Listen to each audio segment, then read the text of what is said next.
isn't just toxic white males. It's toxic femininity, brought to you by Midnight's Edge. It's Monday night, and we're gonna get raw here with the ladies on toxic femininity. That's right. Welcome back to Midnight's Edge. We've got the ladies here present and accounted for. Let's start and go around the horn and introduce everybody, see how everybody's doing. Hello, Mandy. How you doing tonight? Like what? I'm doing awesome. How are you tonight? I'm doing, just amazing. That's all I'm going to say. I'm not feeling the greatest, but I'm happy that we're here. And we got the ladies present, and we're all ready to go. And speaking of, the leader of the ladies herself, Miss Mary B. What is up, everybody? I am ready to rip some faces off tonight. Like, I don't know about you guys, but some of this stuff has got me legitimately heated. Like, legitimately heated tonight. And I put my face on Belle. You look. I actually thought that was you, and I was like, "Holy shit!" It did blend very well. It did. Belle? I think Mary's boobs are bigger. Willie Woodward sent in $2. Says, I wanted to say hi to you lovely ladies and Tom. Well, hello, Willie. And speaking of lovely ladies, we also have with us the one, the only, Miss Lorena Creole. How are you doing? I'm doing great, Tom. Great. It's been a long day, but I'm glad to be here with you guys in the chat and ready to throw some shade on these crazy news stories tonight. Yeah, Disney is now that's probably more close to reality, I'd imagine, Mary. Yeah. But speaking of craziness, Mr. Tinkle Truck sends in that crazy sticker with a Bushiba or whatever, pooping hearts. Oh, yeah. I thought you were gonna say, speaking of crazy, here's Nina Infinity. And well, there's that too. Speaking of crazy, joining us once again is the lovely Nina. How you doing? Hey, I'm good. Thank you so much for having me tonight, guys. It's a pleasure to be here, or should I say ladies, guys, and ladies, guys.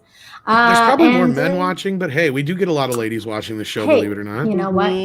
You're right. I frequently see girls up in the chat that are like, yes, I am women, and I agree. So it's not strictly Dickley that watches this stream, I don't think.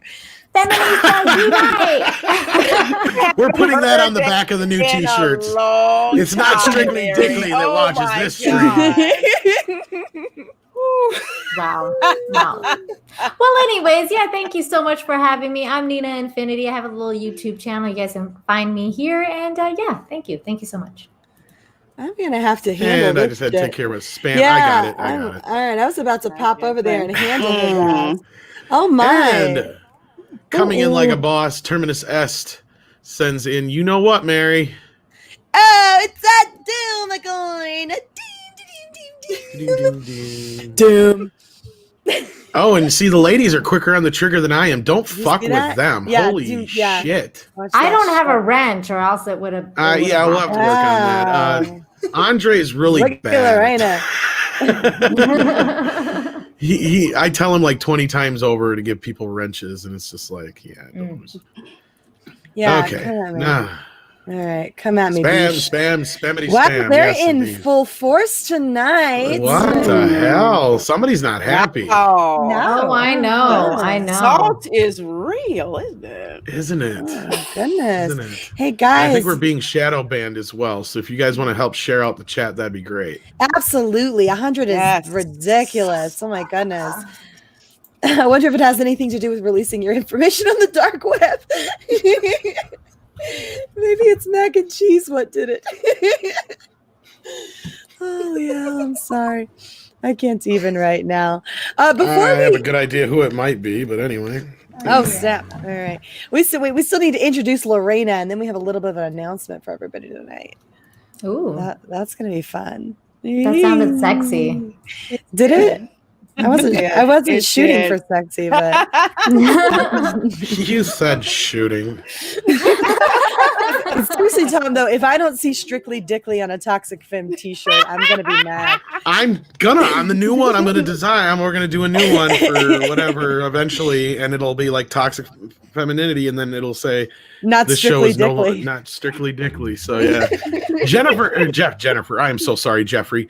Jeffrey Turner sends in $2. Got my red Cobra Kai jacket. No mercy. Hopefully it's a No cool mercy. jacket and it's real leather. The last time I ordered something like that, let's just say I got something that was definitely not leather. Oh my.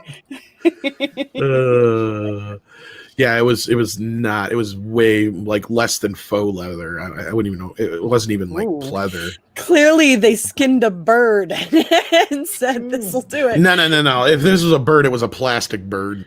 Wow. Oh, that's Oh my even gosh. worse. Yeah, that's what I'm saying. Like, there's no way. And then it's supposed to be like this size. Like, there's no way it was the size it was supposed to be and everything. Like, it was. Yeah, no. You ordered No, it from was- China, didn't you, Tom? That's where it ended up coming from. I ordered it from Walmart. Walmart got it from China, probably. Well, yeah. Yeah. Wow. Sigh. Total sigh. Sigh is right. Haven't you got any goddamn feelings about that? All right. Well, ladies, let's not waste any fucking time here because we have got a lot to talk Well, about. wait, or at wait, least... Tom. We gotta wait, give everybody the big news. Oh, go for it. Go for it. Yes. Huge news. So I'll let you do this. I would love to present to everyone in the chat. I wish we had a larger chat. I wish we weren't being shadow banned right now. So, guys, share the stream out so that we can share the news with everybody. But I would like to very proudly present to you all the newest permanent member of Toxic Femininity, Mandy. She's gonna be permanently joining our team, and just kind of we really loved the energy that she brought to us. And obviously last week wasn't the first time that she'd been on the stream, but she brings a great energy with her. And so we just kind of loved how we all had that sort of wonderful chemistry working together. So you guys are gonna be able to see her every week here on Monday nights with us, and we're very excited. Yeah, I'm just stoked, you guys. Like, seriously. And I'm very disappointed in Disney. Yes. Yet again.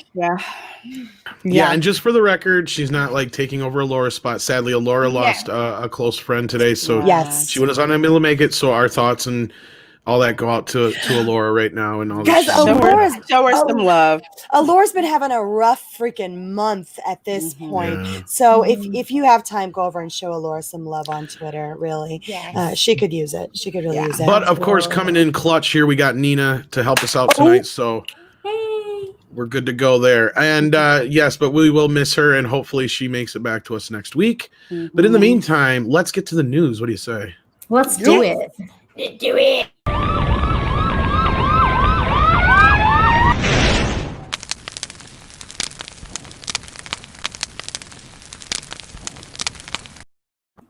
All right, kicking us off with our first topic tonight is going to be our guest appearance, Nina. She's going to be talking about that Alan Dean Foster craziness going on, and you all just got rickrolled. So, Okay, I'm not Never gonna sing it. give, never gonna. Oh my goodness. So let me share. Is it me or my- does Rick just sound like a Muppet? Never gonna give you up. He Never gonna kinda let you does. down. Oh, Never gonna wow. run around and desert you. It's not easy being green. Okay, well, I mean, I'm sure you've heard by now if you're part of Fandom Menace. We've all been hearing about this. It's a bit of a gong show, guys. Hashtag Disney must pay. Author Alan Dean Foster says Disney is refusing to pay him. Come on, Disney. Come on. Yeah. It's not like you don't have enough money. You know, well, I don't they're know. about control. don't- Well, I that's don't true. know. I don't know right now. Maybe there's a reason why, but we'll get into that. Yeah, we'll get into that.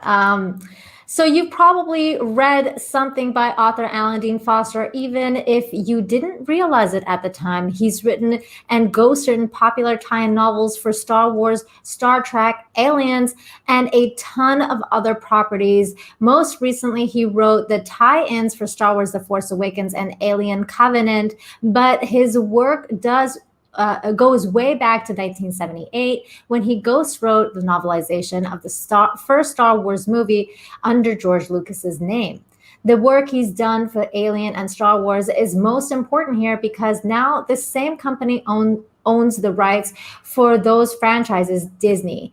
In case you missed it, Disney acquired 20th Century Fox about a year ago, according to Foster, in an open letter published to the Science Fiction Writers of America website. Disney has continued to sell the books he wrote for Lucasfilms and Fox, but they are refusing to pay him their royalties. He is owed from the sales of the books or even generate royalty statements for him. Further, Disney apparently claims that when they bought Lucasfilm and Fox, they acquired the copyright license for the work, but not the liability of having to pay him. That is ridiculous. Insane. No, That does not sound right. That's not how that works. That is not how that That's works. not how this works. Mm-mm. Not how You any buy- of this works. If you buy a contract, you buy the contract. And if you're going to alter that via, like, because there's been a change of hands here, you have to sit down at the table with the person whom the contract regards. You can't just be like, I have altered the deal. Pray I don't alter it further. Like, you know, they do that. Oh my God. No, but that's what they're doing. That's exactly what they're doing. And this is Disney. And you can tell just by the way it's worded, it's some legalese BS that has zero merit. And now they want him to sit down at a table, and before that they do, they want him to sign an NDA so that they can do whatever the hell they want. No. So that they can just, Hell no. Who does that? No, that's some shady does that? shit. Christian That is Grey. some shady shit. Mm-mm. That is Yeah, some give us shady That's all it. your rights before we talk to you. Well, if Really. that- Damn it, Mary, that icon is really distracting. Can you go back to I keep seeing Go this, back to to boobs. I keep hearing the thank you. song in my head right now. It doesn't matter anyway. I'm being covered by the chat. I don't know why it's distracting. No, There, like, that's much. That's It's much. because sadly you're the only lady not on camera, so you're being sacrificed for the chat. I am being sacrificed. No camera sacrifices me to the bottom of the page, unfortunately. But no, like you have to know it's some shady stuff, right? Like if they're demanding an NDA before they even come to the table, that means that they want to steamroll this guy. And unfortunately, this isn't even at the top of the list of his problems right now, because this guy is suffering some serious health issues, which I think it addresses later in the article. So him and his wife. According to Foster's open letter, Disney is refusing to even sit down and talk with him or his lawyers without them signing an NDA prior to coming to the table, which is very not normal. Yeah. No. Yeah.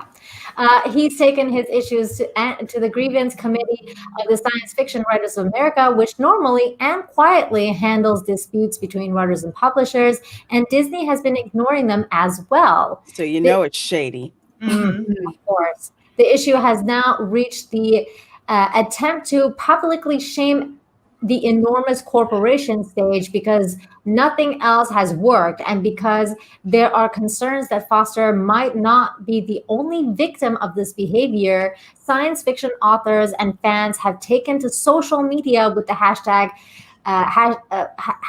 Dear Mickey and hashtag Disney Must Pay. Alan Dean Foster could really use the money that is rightfully owed to him. He has an advanced form of cancer and is taking care of his wife, who is also ill. And if Disney's legal theory is allowed to stand, authors fear that it will set a precedence where companies could get out of contracts by simply selling them. And that's what concerns me so much with this, is that if this precedent is set, and of course, if anybody's going to throw their weight around like that, it's going to be Disney, right? If this precedent is set, it essentially creates a giant pill for authors moving forward to have to swallow. And so there's no security in them for this. Why should they continue to engage in this form of media if there's no security in it for them? Look, Alan Dean Foster authored a ton of stuff that you guys may or may not be aware, but he was the ghostwriter for the original novelization of Star Wars. Now, I know that credit went to George Lucas, but he was the one that wrote that, right? He was also the one who, he wrote Splinter of the Mind's Eye, which I actually have in my house. Yes, he wrote Splinter of the Mind's Eye. That was like the first one of his books that I read, and I loved it. And his novelization of Aliens is what I read because my parents wouldn't let me see the darn movie. Oh my God, that's hilarious. They would not let Um, me see the movie, so I could. I checked the book out of the library at school. I'm like, you mean to tell me this is a book about the whole movie? And the librarian's like, yes. I'm like, okay, I'll take that, please. And I must That's have kept it for like 3 hilarious. months. Lorena with the workaround. I love it.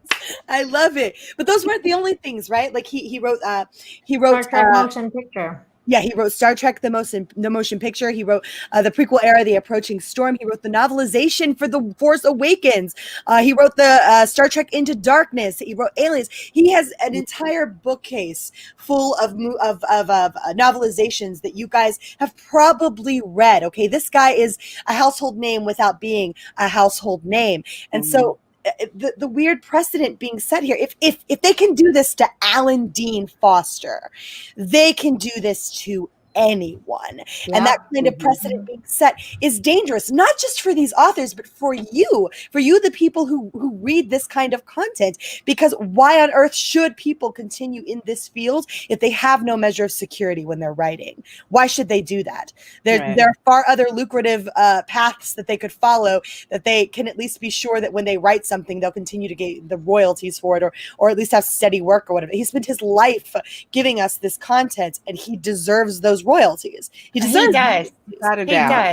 And as a writer myself, it makes you nervous writing for anyone else's IP that is not your own IP. If they get away with it, all writers will have to start going to lawyers and having their own contracts written up, having clauses and all kinds of things, to protect themselves from this. Because I mean, this isn't right. Yeah, this sets the most awful precedents for any type of artist, not just writers, but also people who draw and all sorts of artists, any form. Yeah, any form of creativity. Yeah, it's gonna make people think twice before signing on to a project that they themselves don't own. Which is going to hurt a lot of the bigger companies more so than, like, say, the indies that are doing things. It's going to hurt them more because most indie creators work together anyway. So, it's a very dangerous precedent to set if you want good writers to sign on to work on your projects. Well, and if you're sitting there as a consumer and you're saying, well, why the hell should I give a crap, right? Why does this affect me? This affects you because it affects the quality of the content that you will be receiving. Exactly. These people, the people who do this kind of material, they're going to be far less inclined. The brilliant minds, the people who write these amazing stories, they're going to be far less likely. Those future Alan Dean Fosters are far less likely to get a foothold into this particular field, because they're going to wind up having to pursue other paths. It's just too hard, right? They don't want to be that starving artist wandering around in California waiting for their big break. Whenever it's not even if they get a big break, it ultimately may not pan out for them anyway, right? So this is kind of like a next level thing, because I remember back in the day when I used to want to be a cartoonist and wanted to work for Disney. I heard some horror stories about Disney and how, like, they abused their artists and they didn't pay them enough and they worked them like insane hours, and the level of what they needed to get out of the artist was like insane. And that's why they were Disney. They were who they were because they got the best out of their workers. But we're talking about another level of absolute thievery and underhandedness. This is not just like you're overworking your artist or whatever. This is like, oh, this person's created this IP for you, or like created this story for your IP, and then they're never going to see a dime from it. I would almost rather add that this is par for the course for Disney, with all the horror stories that I've heard, people who are much less well known, trying to sue Disney, and Disney's just waiting them out until they're out of money, and they just keep healing and pushing it back and run out. Disney has that massive board of lawyers, and what exactly are you going to do about it, right? And this is just so incredibly frustrating, because we're kind of sitting here on this end and they're just getting away with it. I don't understand the mentality behind this. They're burning bridges. Alan Dean Foster wrote the novelization for The Force Awakens. That was only a few years ago, guys. This is a bridge that they are burning. They're burning bridges with current writers, current authors. They feel if they can do this to Alan Dean Foster, they can do this to anyone. Yeah, everybody's fair game. They are, but to get back to that as well, if you remember when Disney used to be about storytelling, they are no longer about storytelling and haven't for about the past 20 years or so. They are about merchandising. So they could care less about the IP. They could care less about paying authors what they're due. All they want to do is just use the property, chew it, and spew it out. And not just authors. I'll extend this to even people who go to their parks. How they've been nickel and diming people to death. Like the fork. Yeah, like the fork. You gotta buy that hunk of metal. Fork thing. It even started when they were increasing how much it costs to rent a stroller. So the people who were the least able to afford it, they started with increasing how much it was to rent strollers, and then increasing the prices of food in the park. How much to park there? And it used to be that you could park at a Disney resort for free. It was like included. Yeah. They got rid of that 2 years ago. I remember now when it's like the strollers were free. $25. Yeah. To park there now. And so if you think that if they don't even care that much about the people who come to their parks, who fund the movies and all this other stuff, they're sure you know what as heck the not caring about craziest the thing authors. about what you're saying, Lorena, is that like you're saying that they care about the merchandise. Well, you would think that they would put out a good goddamn Star Wars movie so they can sell some damn merchandise. You would think so, You right? would think so. But that would require knowing that they don't know better. And you would think that they wouldn't screw over current authors and burn bridges with people who they theoretically still need, right? But it speaks to the overall mentality, right? About not just how they'll treat their park guests, not just how they'll treat their artists, but how they'll treat their authors, how they'll treat anyone. They consider themselves absolutely bulletproof. There's nothing you can do to them or about them, right? Nothing anyone can do to break them down. As far as they're concerned, they're too big to fail. That's exactly it. Yep. They think they're too big to fail. And like I think I had said in another live stream, they're not even paying the investors. They're not paying dividends to the investors at all. But they paid their executive board though. You know who else thought they are too big to fail? They really. You know who else thought they were too big to fail? Darth Vader and Palpatine. That's all I have to say about that. I was going to say me. I got a gut the size of the Death Star. The Republic.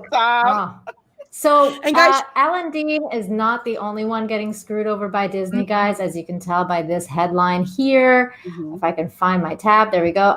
Deadbeat Disney also screwed Charles Lippincott. Pretty apt photo there of Disney. Right? Yes. I'm keeping me money. Yes, you gotta pick it up. Isn't that ironic? Isn't that ironic? This greedy depiction of Scrooge McDuck. You see him in the Disney Christmas shoot. You know what I'm talking about? Disney's A Christmas Carol. Mickey's Christmas Carol. You see him in Mickey's Christmas Carol, and he changes his ways. Disney has literally become the thing that they depict as villainous, right? This is literally who, what, and how they are. They will let a man with cancer, and they will let a man with cancer die without his royalties while they sit there and money grub and be like, we want an NDA, and before we'll even come to the table with you. And like he tried so hard to handle this quietly, and he's been given no choice but to go public with it. I know you're trying to. Why does this look like it's an Elvish script to me? I don't know. Is that my stream that this is? It's a little. It's very a little blurry. Yeah. Is that mine or is that Tom's? It's gotta be you. Yeah, it's gotta be yours. Is it mine? Okay. I can pull it up if you want me to. Yeah. Would you please? You're wanting Lippincott, right? Because there are. Yeah. I don't know why I'm having such a blurry situation going on. That's weird. I mean, I'm not blurry, right? No, it's just probably because StreamYard takes a lot of resources, so it all depends on Lippincott. Here we go. Try this. Can you see that okay? Looks clear to me. Yeah, much better. Get rid of the cookies. Put the cookie Okay. down. All right. All right. So since former Star Wars, can you zoom in just a little bit? I can. Thank you. I got a nice new keyboard yesterday. So. All right. Listen So to that fancy smancy lady getting a new keyboard. Right? Andrew sent it to me. I didn't even know it was coming. Does that mean I gotta buy you a fucking camera now? No. I didn't even know it was coming, but it lights up purple. So I heard she got a camera already. She's waiting. It's going to. I'm gonna get it on Black Friday. So. Oh, okay. Nice. So since former Star Wars marketing director Charles Lippincott passed away months ago, his wife has been posting periodically on his Facebook account. The latest post indicates that Alan Dean Foster and Charles Lippincott may have something in common.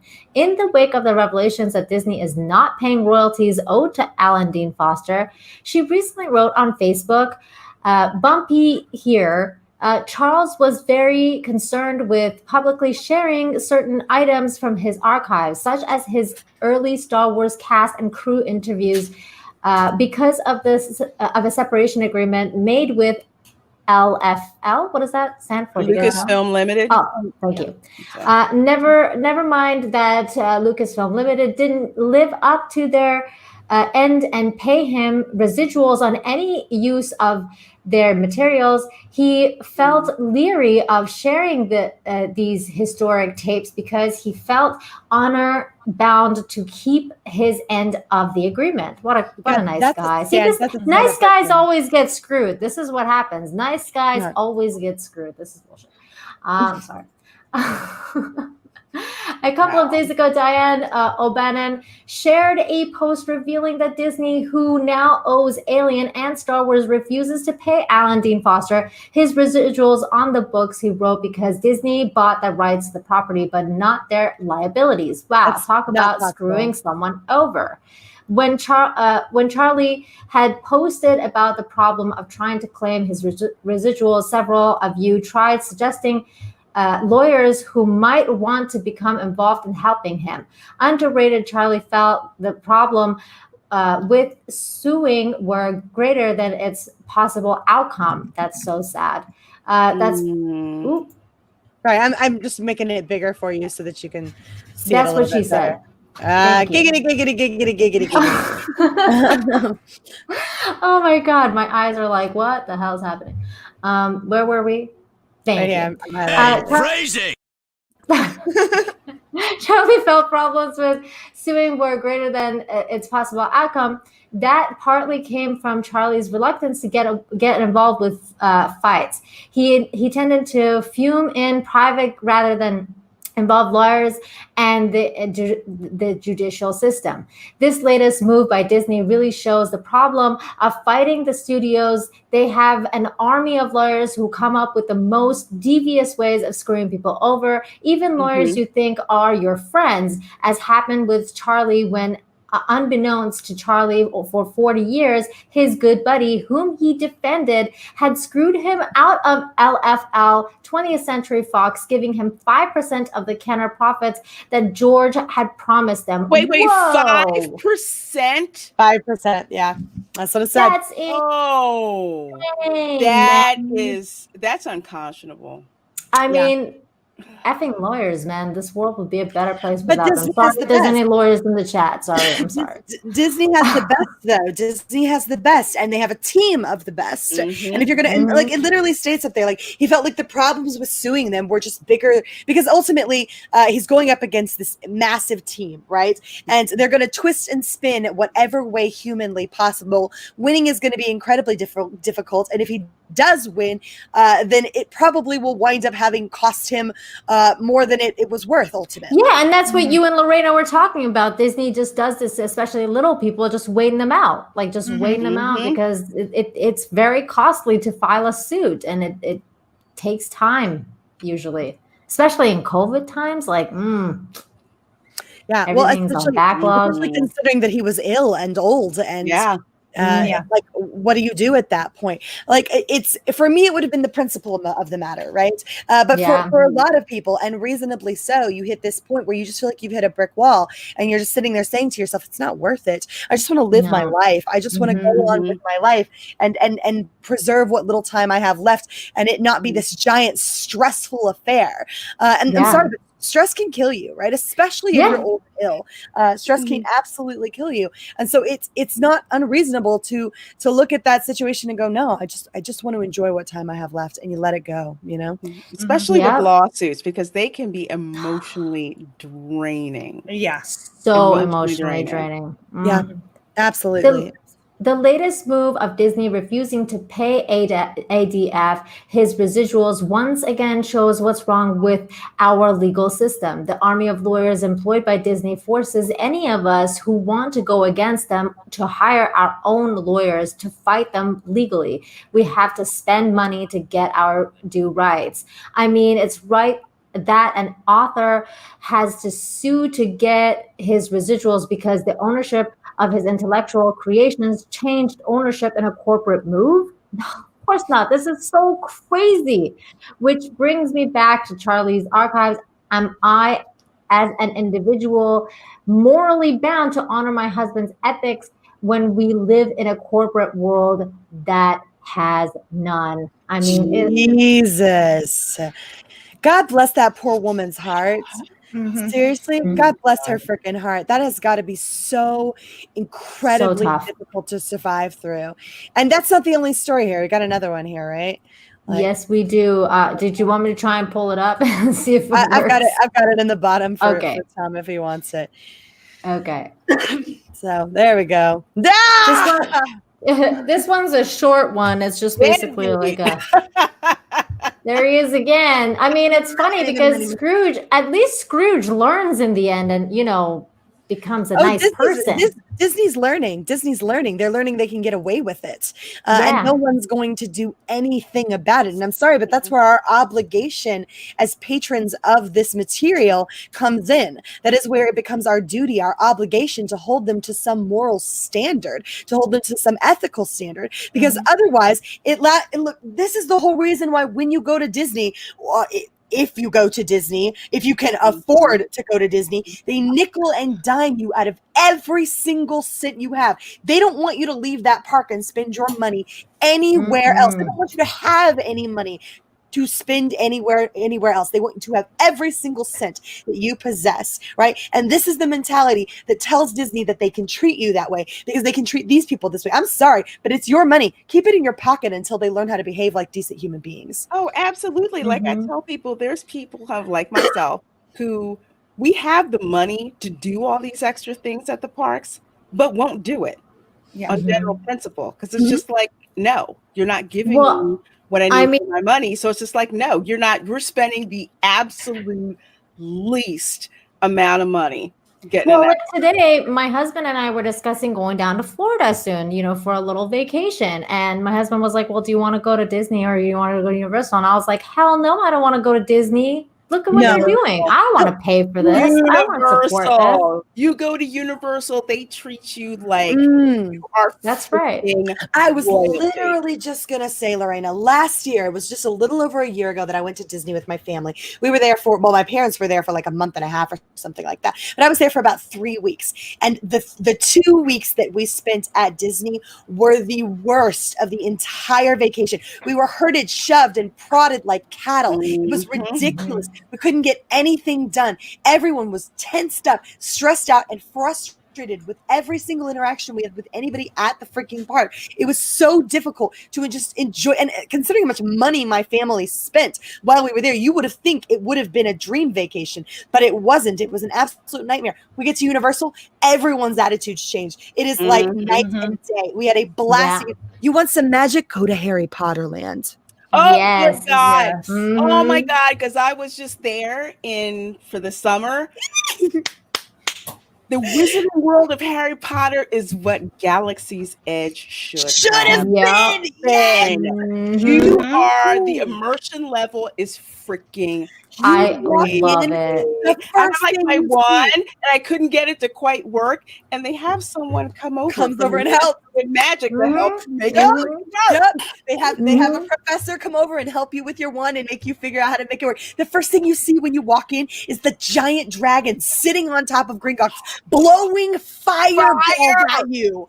It is, you can feel it from the ground. You feel it. Wait. Which one are you talking about? Because I went to the Universal in Hollywood. They didn't have no fire-breathing dragon there. Oh, they didn't have Diagon Alley? No. Okay. Well, I mean, they did have Diagon Alley, but they didn't have no fire-breathing dragon. They had the train. No Gringotts? Oh, damn. They had the train. They had like the massive-ass train there at the very beginning. I got to go through Hogwarts. I got to go through Hogwarts on a ride. And perspective that the forced perspective that they have of Hogwarts is that it looks amazing when you walk up to it and it looks like it's on the far off hill or whatever. And then you get to Hogwarts and you go in through the bottom and you're going through Hogwarts and it is absolutely amazing. And you feel wonderful. You come out in the gift shop and you still feel like you're in Hogwarts. It's wonderful. Everything about it, like everything. I mean, we're totally getting off topic here, but I definitely want to go visit. My aunt broke her wand. They fixed it for free. It was like, they did. Yeah, it was really wonderful. They treat you like your family, like you belong there. And it is. I went into Nocturne Alley. It was so creepy. I was like, I want to make out that. I love that place. Isn't it great to get a Deathie? They had that in Hollywood too. But so Charles or Alan Dean Foster and Charles Lippincott are not the only ones getting screwed over by Disney. It appears that Star Wars author J.W. Rinsler has similar concerns. So yet another Star Wars creator is being screwed. Seems normal that hashtag Alan Dean Foster SB paid. After all, I have similar concerns. I support Alan Dean Foster on Twitter. This almost certainly comes as a blow since Mr. Rinsler has recently been diagnosed with stage 4 pancreatic cancer. Oh, isn't that crazy? Isn't that weird how all of these guys have something in common? They're all ill or dead, and that is bizarre to me. Or have spouses that are also severely ill. Yeah, it's so bizarre to me how they are literally taking advantage of the weak and the infirmed. And so, are those the people in society we're supposed to protect? Yeah. Aren't those the people in society that we're supposed to stand up for and make sure that nobody steamrolls? Isn't that why we're all super protective of our grandparents and like we go and check on them every time they're in the home? You're like, is everybody being good to you? And you beat that nurse aide's ass who touched your grandpa wrong. Like why is it that Disney? I thought you were a family corporation. I thought you cared about families. Why are you steamrolling the elderly and the infirmed? Why are you doing this? Especially these people who gave you their all. It's just too much Roy Disney and not enough Walt Disney. Mm-hmm. Yeah. Well, that was why they were so wonderful together, was because they were this wonderful yin and yang. And God knows Walt Disney gave Roy freaking migraines, right? Roy had such a hard time reining Walt in, but Walt. How are we going to pay for this? How are we going to pay for any of this? But it was Walt who made this the place, the destination, the place, the name, right? If it had just been Roy, honestly, I think it would have been no different than some Cedar Park that you went to, right? But it was Walt that made this a family corporation, a name that you could trust and rely on, that made Disney that family. It was synonymous with family, right? And so you trusted it because you knew that they were going to treat you like they would treat their family. And so at this point, though, they've lost that. They've lost the Walt, and they've done nothing but keep the Roy. And not that Roy doesn't have his place. I understand their business and they need to work. But these men sat there and gave you their blood, sweat, and tears, their best material. They gave you everything, right? And for you to deny them those residuals. Actually, they went one further and they squeezed out Roy. Remember? And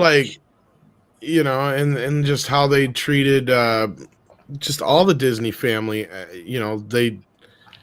There was a whole big hullabaloo there last couple of years. They did. Yeah. Mm-hmm. The Abigail Disney was throwing shade at them. Oh, yeah. Between the cast members. Yeah. Yeah. But we should probably hit some of these super chats. What do you guys think? Let's do that. Lorena, why don't you take it off? Okay, take it off. Oh my God. I'm so We sorry. kind of sort of almost did that last week. Hey, phrasing! Whoops. Let's see. I'm going to start with Willie Woodward for $5. Thank you so much. She says, though there is lack of cleavage, you equally have my attention. No creepo. Well, thanks, Billy. Really appreciate that. We appreciate I you. got Star Wars. It's pretty good. There you go. How can you complain about the cleavage I got going on? I don't understand. Like, I'm fine. Right? Willie. Quit pointing at it, Willie. Quit pointing at it. Taking it away. Oh my God. Oh. I'm just giving him a hard time. He messaged me the other day with the best of intentions, and we appreciate you, Willie. I think we should rotate and let Mandy do the Matt G one, and then I'll do the 16-bit mascot because he wants to hear her do that. Oh heck yeah. Okay. $2 for Matt G. Thank you so much. Like, oh my God, Mandy, and like Chick-fil-A, Arby's. Yay. Bacon cheese fries, sir. I need some bacon cheese fries. That went right over my head. I feel like that's an sounds inside good. joke. Hey, is that Aw. maximum effort puppy? Hey, woo! Nobody does the Valley Girl quite like Mandy. I should have gotten a maximum effort puppy for just reading that tiny ass test that I almost went blind on. my eyes just. Well, you still could have read your article, Nina, and There we go. Kept up with you. So Hey, that's true. I didn't use my brain. That's all right. Here we go. We'll know for next time. 16-bit mascot for $3.50. Thank you so much. He says, "Hail, toxic ladies, and welcome, Mandy and Tom." Oh, Tom. Dinkelberg. Wow. I haven't heard that in a long time. Guys, be sweet to Tom. He doesn't feel good tonight. I love Tom. He's great. Tom is awesome. He's being a tonight. Tom is awesome. Tom needs a nap. Tom needs a sleepy puppy. Oh, he needs that like puppy on the broom, the lazy.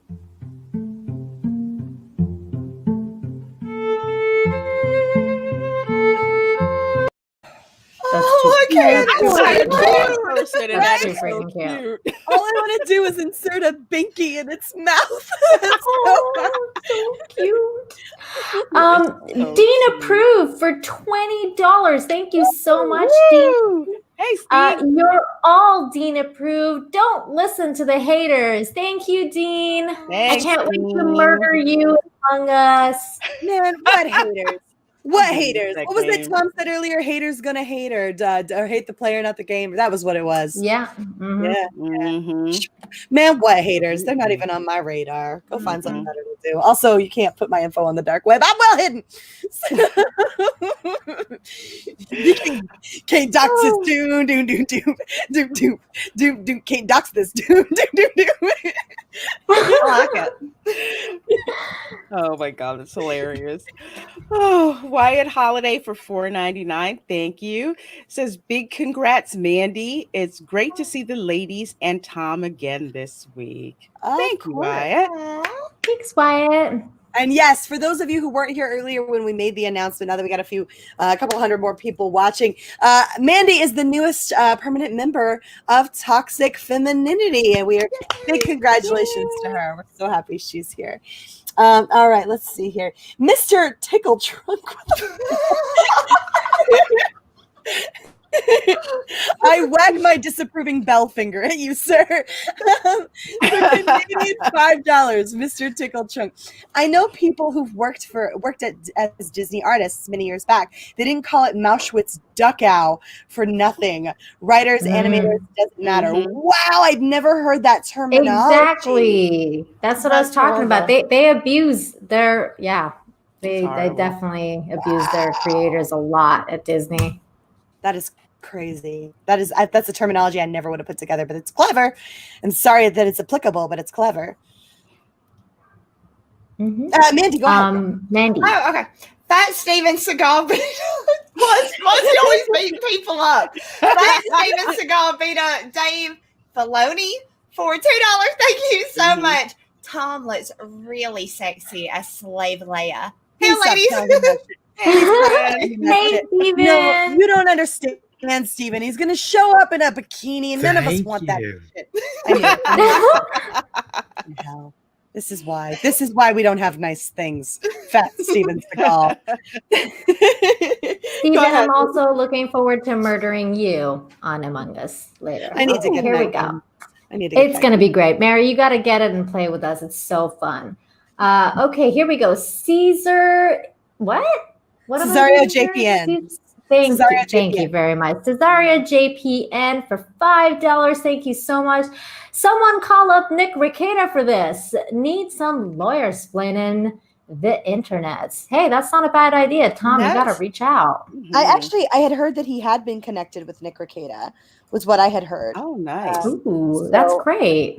That could just be internet banter, but that was something I had heard. So one can only hope. But yes, Nick Rekieta's the guy. And I think we're back to you, Lorena. Okay, Willie Woodward for $2 again. Thank you. He says, "Silly Mary, Disney has always been vultures." Well, look, that's not really true. Roy was certainly, but Walt was far more interested in making a magical experience. And Walt had the heart. And look, Walt was not without his flaws, right? Everybody knows he certainly had some anti-Semitism going on and other issues, of course, but he really did care about the experience, and he loved people, right? You could, I mean, like, so much so that like nobody ever saw the guy smoke. He didn't want to be that kind of an example. He truly cared about people, and I believe that with all my heart. Not that he didn't have an edge to him at times. Mary, I hate to burst your bubble, but have you ever seen that Family Guy little skit where it's like Walt Disney and he's like talking to Minnie Mouse and he's like, "You want to be a star, don't you?" And she's like taking it off. That's Walt Disney. I have seen that. But I think it was a bit of a different time as well. You know what I mean? It was a much different time. I've read Walt's biography that was written about him, and he really did care about the people. That's why he wanted a park that wasn't dirty like the other carnivals and whatever they'd gone to. He wanted a place that was nice, that was for his grandkids, that both kids and adults could actually enjoy. And he had all these big plans to do all this stuff. And Roy's constantly like, "How are you going to pay for it?" He's not like, "I don't know. That's your job. You have to figure out, how to get people to pay for it." And even with Disney World, where he wanted to build that because everything creeped over there with Anaheim, he wanted enough land to have a place for people to go, and wanted to make it so, because I think that's how I-95 got a hold of it, to get like the people from the Northeast to come down, because it was a place, there was nothing like it. There's a reason that people travel to go to Disney World as opposed to, say, going to Six Flags in Jersey. Yeah, it was all about the magic for Walt. It was absolutely. It was absolutely wanted it to be magical, and he captured that. He really did capture. Like I said, the guy's not without flaws, and I would never argue. Yeah, I would never argue that he didn't have an edge, but he had an attunement to that magical side that he definitely wanted preserved, and that was something I think we've lost that somewhere along the way. So I'm not saying Disney hasn't been vultures. I'm saying that there was some humanity to it at one point. They would leave some breadcrumbs out for people. But the past 20 years, they've just No, you know what? It's so funny because it actually, to reference another cartoon, it actually reminds me of The Simpsons when Mr. Burns is like, "Does anyone have change for a button?" That's basically like what Disney and the corporations are like, because they're so cheap and they're just that rich guy that doesn't even like give a morsel out. That's what Disney's become. Like you said, too big to fail. So hopefully they're gonna learn. They're gonna learn today. Congress a bitch. So maybe they're gonna learn. Bite them in the ass. All those people, when they get old and they can't do anything more, I can't wait till they start getting denied residuals. I know. Payback. Oh man. You know what? All right. Well, let's go ahead. I think we're going to move on to our next topic for the night as soon as I find my freaking article. And this one actually royally ticks me off. Oh, wait, hold on. This one's me, I believe. Wait, hold on. Bring the other one back up there. Bring the other one back up. There we go. Wait, the one before that, Tom. Did you get all these, though? No, they're not in the private chat. Yeah. Yeah, I know. They just popped up. This was the first one. Start here. Okay, so Or DM wait. for Yeah. yeah, DM for $2 says, "You are my kind of Britney Spears, a toxic #puppies." We have all kinds of puppies here on the street. Woo! We love them. Thank you so much for the $2 super chat. That's my favorite Britney song. Toxic. It's toxic. Okay. Who's toxic? I'm slipping on with a taste on your lips. I wanna vibe. I love Britney Spears. Why is Something Willie real trying ass. to, somebody explain to me why Willie's trying to die today? I don't know. He's Oh, living on the edge today, I guess. oh. What did Really you glad smoke? he didn't say above Lorena, because I would have just been like, mother.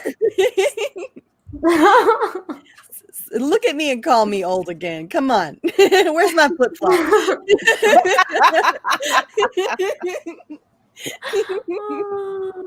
Oh yeah. No more boobs for you, Willie. That's no soup for you. No boobs for You've ruined it now.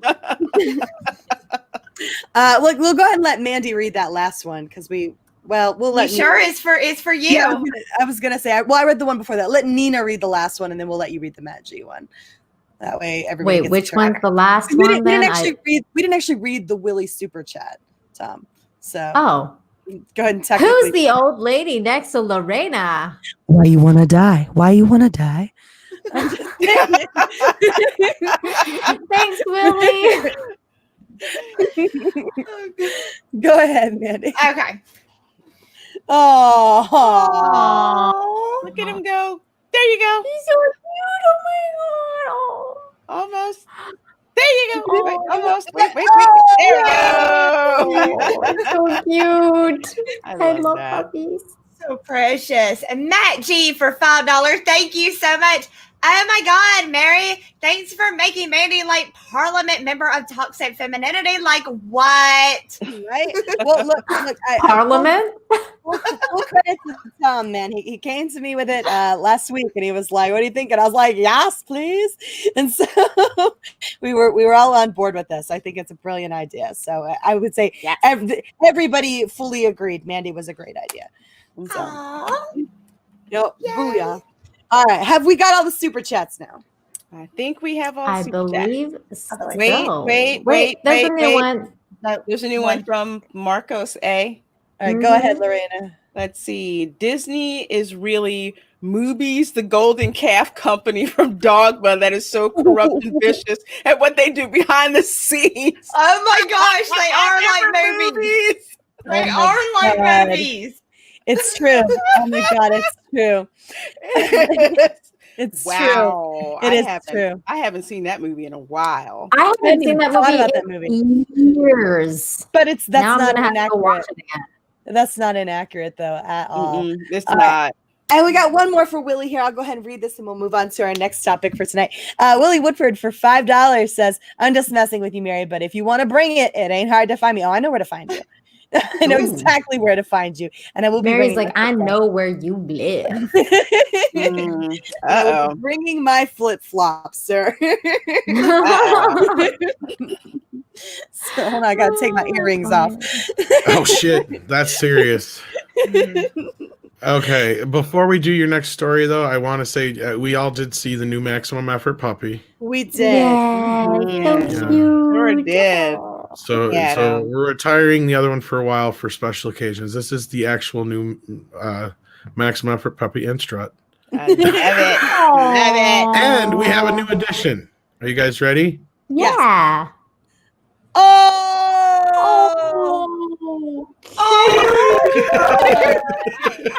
Oh my goodness. That is That's precious. adorable. Oh my God. So Just cute. promise me one Speaking of- thing. You will What's never play. You will never play that in conjunction with an Amber Heard story. Oh fuck no. No. Oh. Okay, But- okay. Here's an example. Oh, John Candy in Planes, Trains, and Automobiles. he gets an Oh. Oscar-winning puppy. Yeah. Absolutely. Oh my god. I Yep. wish my dogs Speaking were of back. which, I have to watch that movie soon. It's Thanksgiving, and that is my favorite Thanksgiving movie. That is a fun movie. Tom, side note, and I know we should be getting into our topics. Are you excited for the Oscar nominations coming out soon? I hope that more than Borat wins. That's what oh man. I hope some actual movies get nominated, but not the one that starts with a C anyway. Yeah. Yeah. I will be so highly upset if that actually gets nominated. I will be ready to be on the warpath for that one. All right, guys. Well, this one is particularly interesting, and it teed me off so fracking bad that I could not see straight, mainly because of the verbiage they use in this stuff. And if this doesn't tick you off too, I don't know how to help you. All right. So exclusive that comes to us from geekositymag.com. Amber Heard could have Mira solo film. If you don't know who Mira is, it's because she's unimportant. She was the side chick in Aquaman, right? She was the one with the pretty aquamarine. Nobody cares about that chick. Yeah. Okay, hold on. I'm gonna stop you right there. I did like her. Before I knew who Amber Heard was, I really liked Mira, especially because they kind of like gave homage to Ariel and she looked like Ariel, and I was really into her because of her look and everything. But then I found out who Amber Heard was and what the hell she was doing, and I was like, F this chick. I hate you. That was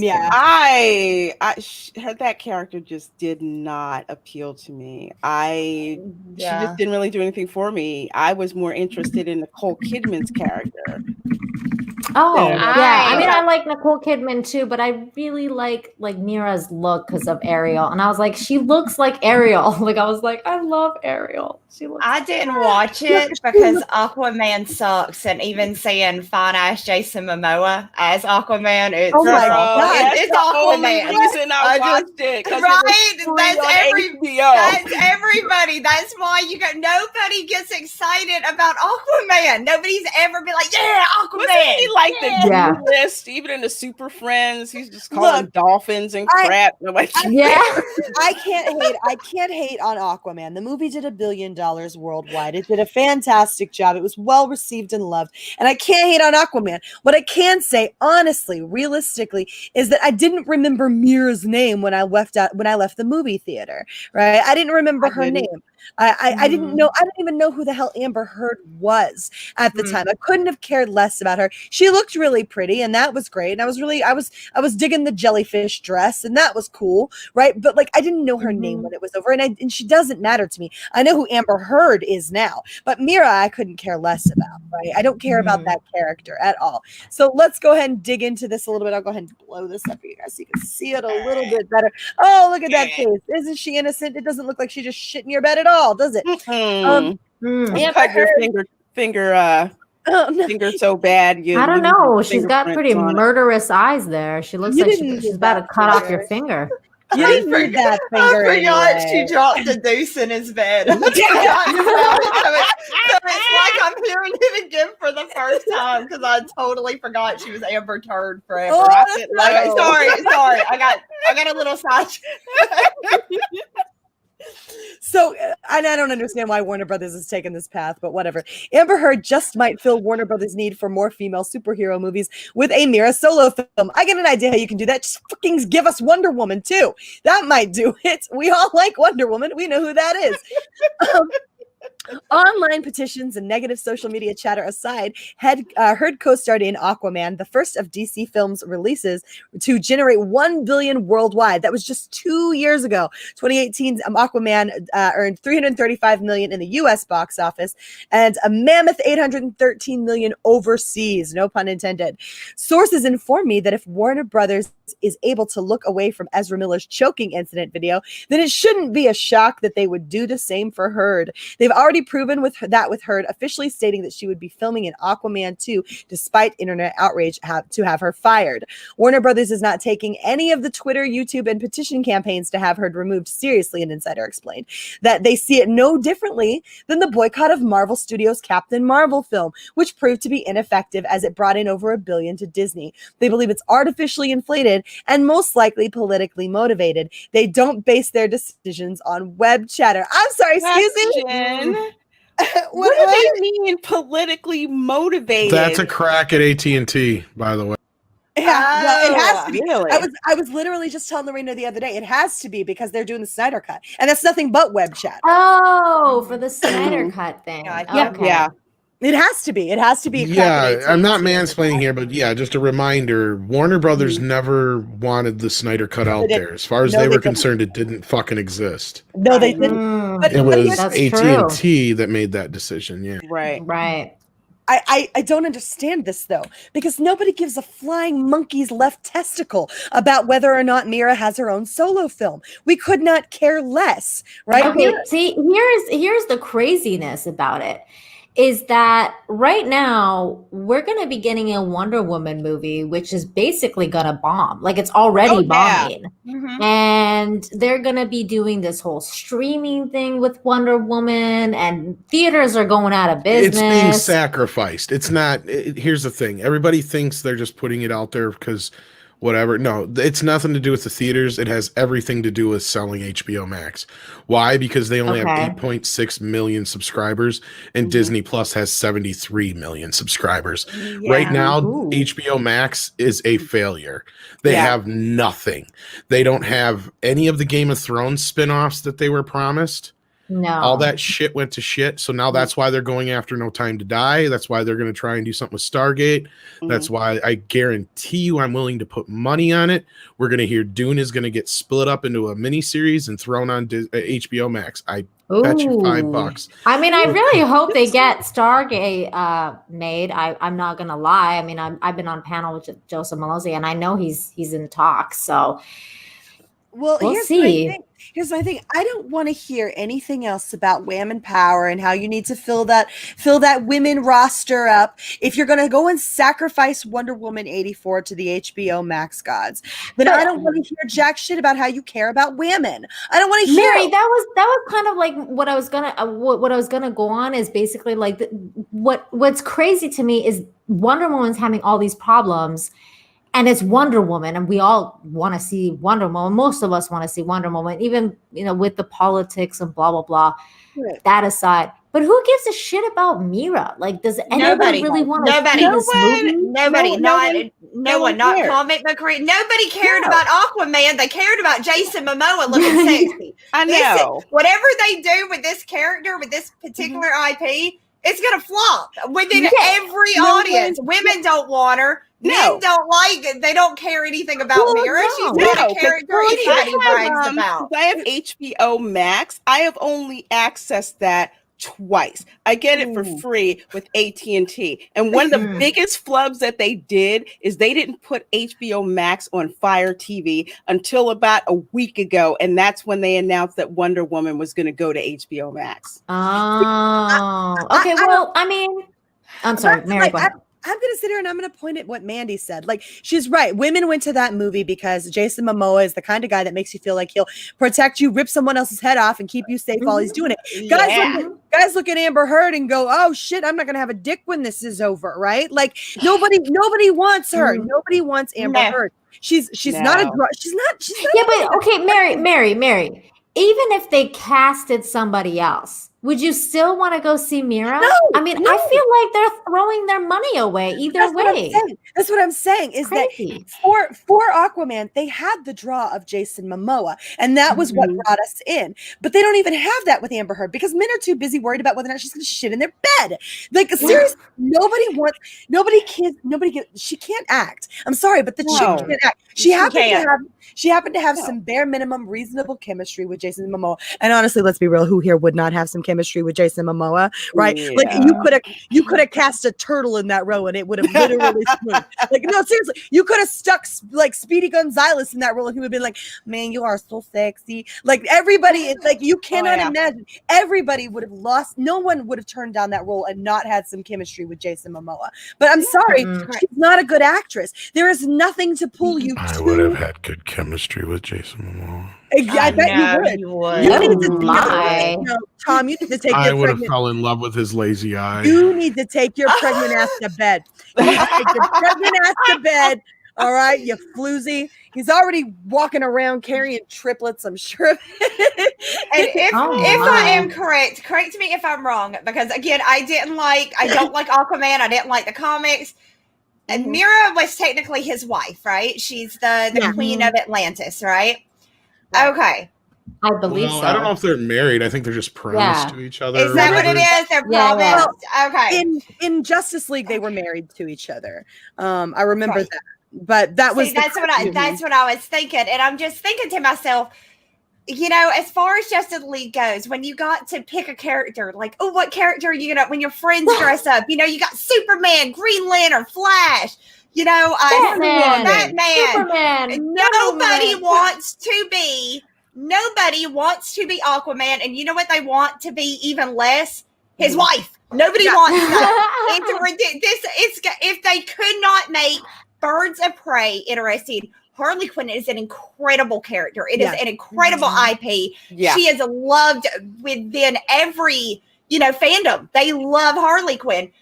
Mira, no, this maybe it's gonna flop. It is gonna it's gonna be funny. It's gonna be funny to laugh out because they actually think this is gonna do good. I just don't even understand it at this point. I'm like, why do they just want to throw their money away? Like, why would they even do this? Well, because what they're doing is they're going for these movies. They're going for the quote unquote girl power, believe all women type of thing. Like the news with the Pirates of the Caribbean reboot with Margot Robbie. What a shit show that's gonna be. Nobody wants that. Nobody. I mean, if you based it off of a real female pirate from back of the day, all right, but that's not why they're doing it. They're leading it with gender, which is the same thing that's going on with this. Which is so stupid. I want to get back to something that Lorena brought up earlier, which I think was a brilliant point, is how is this political? So they sit there and literally the way that this is pointed at is they believe it's artificially inflated and most likely politically motivated. How? What does this have to do with politics? But people not wanting to look at a woman on screen who we know to be an actually violent person is not politically motivated. That's something that spans across all sides of the platform. It spans across. Nobody wants to see someone on screen who they know has physically harmed someone else. And it's the reason that you cite for firing Johnny Depp from Fantastic Beasts. So if this is politically motivated, then what was your shit with Johnny Depp? Explain that to me, please, Warner Brothers. Oh, we're the ones who are politically motivated, but you fired Johnny Depp. I'm sorry, but it really looks like a case of serious projection here to me. That's what this looks like to me. Is you are projecting on fans what you yourself.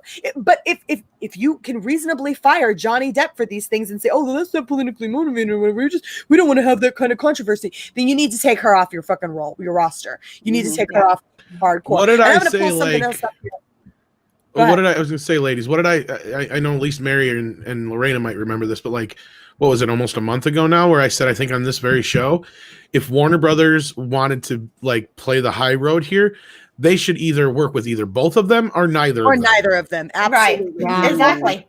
This if you need to have this cut and dry. And look, this is the petition that we've got. This thing is damn near at 1.5 million signatures. Wow. Okay. Wait, I haven't signed this. I haven't signed it either, but I need to. I'll put the link. I will put the link up in the Toxic Femme chat literally right now. I signed it.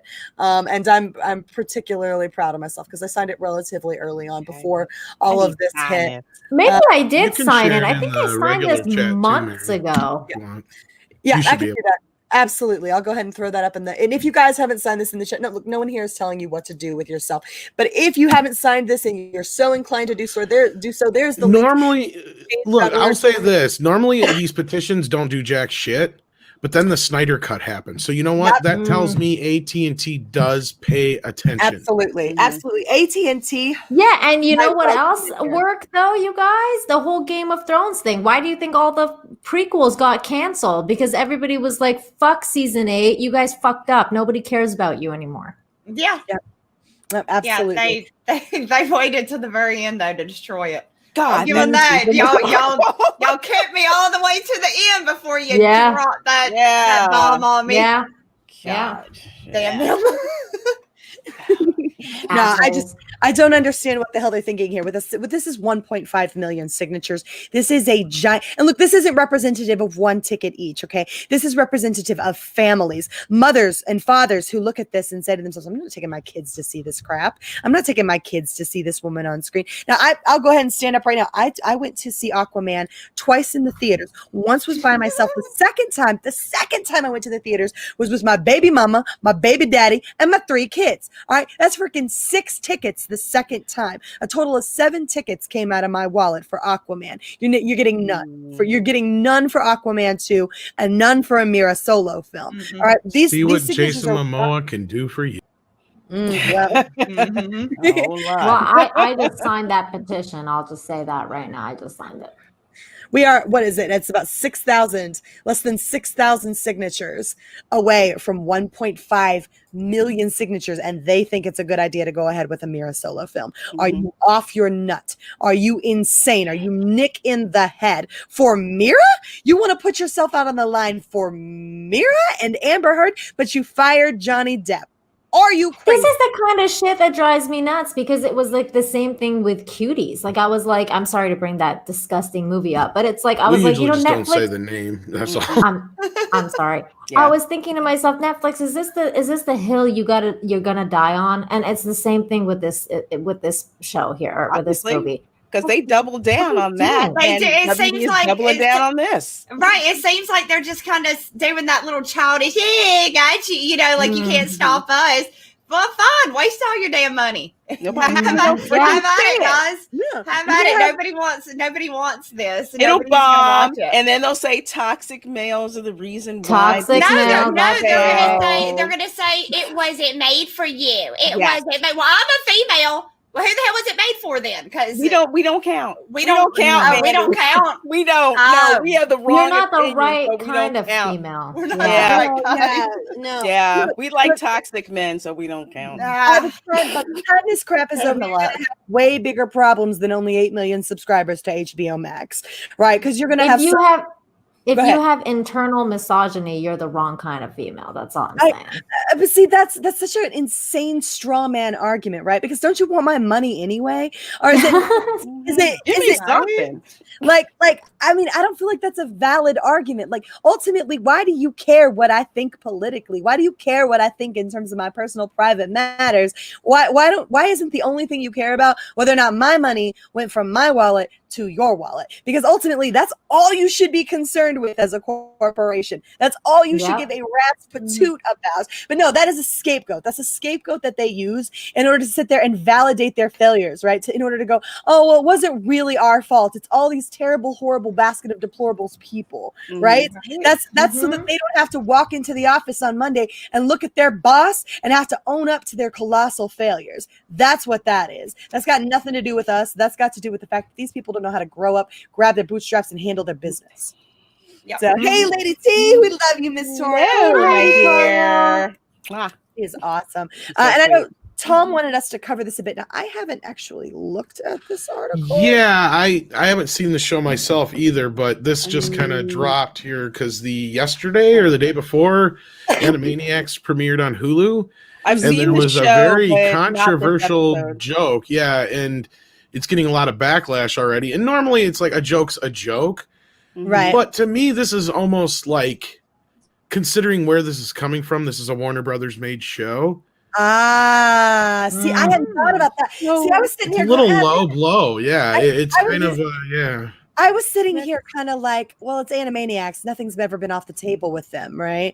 And so, but I get what you're saying. It's Warner Brothers. That feels pretty dirty now that you mentioned that. So let's go ahead. Yeah, And it's a little bit of a low blow. Yeah, at least that's the way I saw it. Doesn't seem like a good look for them. The Animaniacs caused major social media outrage with a controversial joke aimed at Johnny Depp that in turn inspires a move to boycott Warner Brothers. I'm on board. The first episode of the Animaniacs revival on Hulu contains a scene depicting Johnny Depp that has caused some controversy and led some to call for a boycott of the show's studio, Warner Brothers. The original Animaniacs. Can I pause here for a second? And I'm sorry to just kind of jump in here. I just don't want to lose my track of thought. But the fact that people are like, oh yeah, boycott these people over a joke. The studio. And then here you have, on the other hand, you have Disney basically taking food out of the mouths of a writer that is written for them. And like people have their own. Nobody's calling boycott of Disney. And then you have these people are just calling a boycott over a joke of an entire studio. This is insane. Look, I'm not one for boycotts myself personally, right? I've never been one to say like boycotts are a thing. I think you should speak with your wallet. And not so much the boycott, but if there's like a signature thing like the Amber Heard thing, I'd go for that. Yeah. I think the point here is that this is Warner Brothers taking shots at Johnny Depp. While they are keeping Amber Heard on payroll and dismissing him when it's so very clear that she was the one who was perpetrating a lot of this violence between the two is really low. But I want to kind of get a better context for this here. So I'm sorry. No, you're good. You're good. Figure out what's going on here. It contains a scene depicting Johnny Depp that has caused some controversy and led to the boycott, blah, blah, blah. The original Animaniacs aired across 5 seasons from 93 to 98 on Fox Kids and then Kids WB. And the first season of its revival is now on Hulu.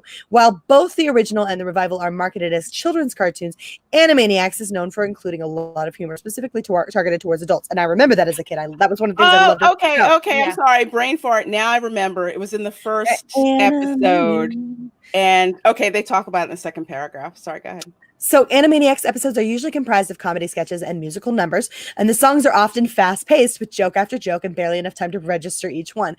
One such rapid-fire musical number of the Animaniacs revival has drawn fire for a joke made at Depp's expense. In a song called Reboot It, the main characters Wacko Wacko and Dot mock the plethora of reboots in the recent years to poke fun at themselves for hopping on the bandwagon. The song references shows like Gilmore Girls, X-Files, and That's So Raven, which have all been revived or rebooted in some form. Yeah. Because what? Oh, sorry. No. I'm trying to get context because I haven't seen it. I don't have any idea what that is. I want to coin the term though that Mary just made. Animatriarchs. Matriarchs. That's kind of the thing I've been hearing about the show with Dot. But anyway. I was say that I did see that, and there was a segment how they have these little quick musical numbers called Reboot It, and they were basically poking fun at how Hollywood is completely out of ideas and how different series are just being rebooted. It's like they clowned That's So Raven, they clowned Gilmore Girls, CSI, X-Files. It's like rapid fire. What they did with that. And for some reason, the Johnny Depp one got past me. Maybe I was laughing so hard at something else and I missed it. Let's see. So the controversial joke in question is a poster of cartoon Johnny Depp with the text that includes Depp's full name. Wow. And a fictional movie titled Johnny 2 Telling Lies. Whoa. Yeah, that got by me. Is there a picture of it? Whoa. Jesus. Man, if I had my Hulu up, I could have grabbed that. Yeah, the picture you see there, and it's not like they're even trying to hide it because, like you said, they used his full name. And honestly, wow. Because I mean, it's luckily, in bad taste, but boycott the entire studio. No, yeah. Here's my thing: is if this was something more serious than a cartoon, Johnny would have some like fucking libel or slander, fucking And this is what stems back to the whole fucking thing over there in the first place is he was trying to sue the son. He wasn't on trial for anything. The only thing he couldn't prove was that he was innocent. And that was what the sad part was, is you can't prove something that, like it was, anyway, we went there already with that story, but this, again, I'm not somebody who thinks nothing is off the table. But again, I agree with Mary. I feel like this is in bad taste, especially when you're the studio that just fired his ass and you're trying to hire some other actor to replace him. and all this other bullshit going down, especially and then you I turn around mean, and the announce, only thing is that I mean, I'm not giving them a pass at all. I'm just thinking to myself, maybe it's like the different studios within Warner Bros. Because you don't really know what's going on with the animation department than you would with the movie department. I don't know. This had to get past somebody, though. This had to get past people. It did. And it would have been very, very easy to snip that out. Well, yeah, literally 5 seconds in there. It's terrible. It's terrible. How is this any different than the victim blaming that they are so keen on pointing? Oh, well, believe all. That's the point. Thank you, Mary. That's the point I was trying to get to. Is like it's okay to make fun of certain things. I honestly am one of those. I feel like nothing should be off the table as far as a good joke. But when this isn't a good joke, though. Well, not just that aspect of it, but when you were in an era when victim blaming is a big deal and when men have been completely ignored. Yeah. And I still feel like that's the main problem with Johnny's issue is that he has been completely ignored by the media. And you ladies and other people on YouTube and a few other outlets have been the only ones that have had the balls to fucking talk the truth. Interestingly enough. It really does bother me when you have the audacity to go to this extent. Now, granted, this joke was probably written and put in like a year ago when all this stuff first sparked off. But like you guys just pointed out, it would have taken nothing to just clip this joke. Yeah. And you know what? No one would have missed it. No one would have missed it. Because like I said, it was so rapid fire that it's like they're going from That's So Raven to Gilmore Girls to X-Files. It would have been nothing to take it out. I mean, like, what's weird is that they'll, and look, I've seen a couple of reviews on the Animaniacs, and so I heard Animani, never mansplainy, right? Like, and I literally saw an interview where they're like, well, how do you kind of navigate this whole PC culture? And they're like, well, obviously we try to keep it as close as we can, but there are some things we don't do now. That's not the Animaniacs I know. And look, if you were going to go full ham, right? If you were going to do what it was that you used to do, I would say, okay, this isn't off the table because no holds barred, right? That was how Animaniacs was, but that's not how they're running it this time around. They're now being much more careful in terms they're being careful. Yeah. So if that's, look, you can't have your cake and eat it too, right? You need to sort out what it is you're doing here. Either you're doing the whole no PC, well, no holds barred, or you're not, right? And if you're not going to do that, if you're going to start trying to walk tight ropes, you better freaking consider everything that you throw out there, because we weren't the ones who asked for this backlash culture, but it's here. And if you're going to start some shit, we'll fucking finish it. That's all I'm saying. Yeah. I'm sorry. I just saw an episode that actually they threw shade on gun control. So I'm a little salty about that. Yeah. Yeah, and I haven't watched it yet. Rob and Mecca watched it, and they said it's for the most part pretty much like the old show. But again, you do have a lot of the isms kind of creeping in. A few people brought up, like I was kind of said, it was ironic that Mary made the joke, about the animatriarchy and how Dot has kind of been putting down the boys, I guess, quite a bit. And there's a lot of that in there. There is. There's a little bit creeping in. You can tell it's the spirit of the Animaniacs is there, but it's not exactly the way that you remember. I'm gonna have to send you that. It's in my watch history. I'll send it to you later, Tom. But it's a review where they literally talk about how they navigate this PC culture stuff now. Yeah, I'll check that out. I do want to watch the show. I just haven't had a chance to yet. But yeah, it's interesting. I don't have Hulu set up right now. I'm supposed to have access to Hulu, but I don't have it set up right now. I was gonna say I'd give you the password, but I think we've maxed out. No, the Hulu one has a limit. Yeah, the Hulu one has a limit, but yeah, the other ones aren't so bad. I have Sprint. I'm supposed to have access to it, but it's a big debacle. Okay. But no, it's kind of weird to me where it's like it's this weird line that they're drawing, right? Because I saw this interview with some of the creators of the show where they're literally sitting there talking about how they're navigating this PC culture and how it's just not as no holds barred as it was before, and which is why this is so mind-boggling to me. Right, where you would be so completely content with trying to walk that tightrope on one side, but completely disregard it on another. Right, like you don't get to have this both ways. You need to either be considerate of how some of this stuff is going to come across, or don't. And I'm good with either. Right, like because I can respect either. Right, I can respect that you're trying to be a bit more sensitive to people's feelings and not necessarily railroad anyone. And I can respect you being like Dave Chappelle and not giving a flying shit what people think. take either of those routes. I can understand the intent behind, but you can't have it both ways. Do it. You know what though? Like yeah, it pisses me off. Like because like we started the show with this big corporation Disney going at it with with artists, and then here you have Warner Brothers making terrible choices. I mean, just terrible choices. Like first they fired Johnny Depp, then they're wanting to give Mira her own movie and like not even replace Amber Heard. I mean, that's just freaking ridiculous. And now this, it's like, what the hell is going on with you people? Like, do you want to make money at all? Do you care at all about making money anymore? It's just madness to me. Well, it's not about the money. It's about the agendas. It's what I tell people. Hollywood is not like the rest of the country. Hollywood is a little bubble that's bounded by La Brea on one side, the 405 on the other, and the 101 at the top. It's this little area where everybody breathes the same air, everybody clips off the same ideas, and they don't give a crap about what's outside. They don't care. It's crazy. Yeah, and they want to just tell you how to think. Absolutely. They know better than us, peons out here. They know what's best for us. You just can't have it both ways. You can't have You said peon. Yeah, somebody said in another stream, they don't want to tell you what to think. They want to tell you how to think. And I was, I think it was somebody you interviewed, Tom. What was his name? The gentleman.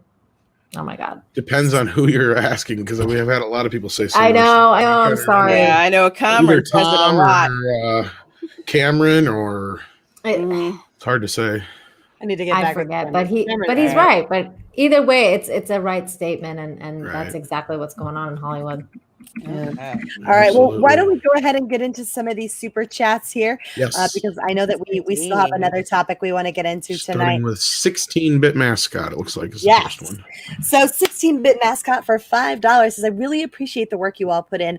We need it in these times. Cheers. Oh, I have more characters to fill. La la la la la la la la la la la and stuff. Yay! Thanks, 16-bit. Thank you so much for the super chat. And next time I'll try to sing the la la la la's in a more palatable way. So thank you for the super chat. And I'll check it on over to Mandy. Hey, listen, Valerie, for $5, thank you so much. I just wondered if they will have Mary Amber poo on the seabed. No, well, we could hope. It would certainly be. I might watch it then. I don't want to watch a mermaid poop. I don't. No, I don't want to see that either. But my question is, do you like a goldfish, when they just kind of swim around with that stream of poo just hanging from them? That's how they do it. That's how it's done. That's how it's done. In the water. Just keep wearing as Lorena would say, Jesus take the wheel and drive fast, right, Lorena? Oh my God. I just made us lose like 10 viewers. I'm sorry. I was going to say, as Lorena would say, God, I miss cocaine. God, I miss cocaine. Hey, that's what Johnny Depp said when he was with her. Sorry. I miss cocaine. Okay, bad joke. Itulu, is that it? Hulu?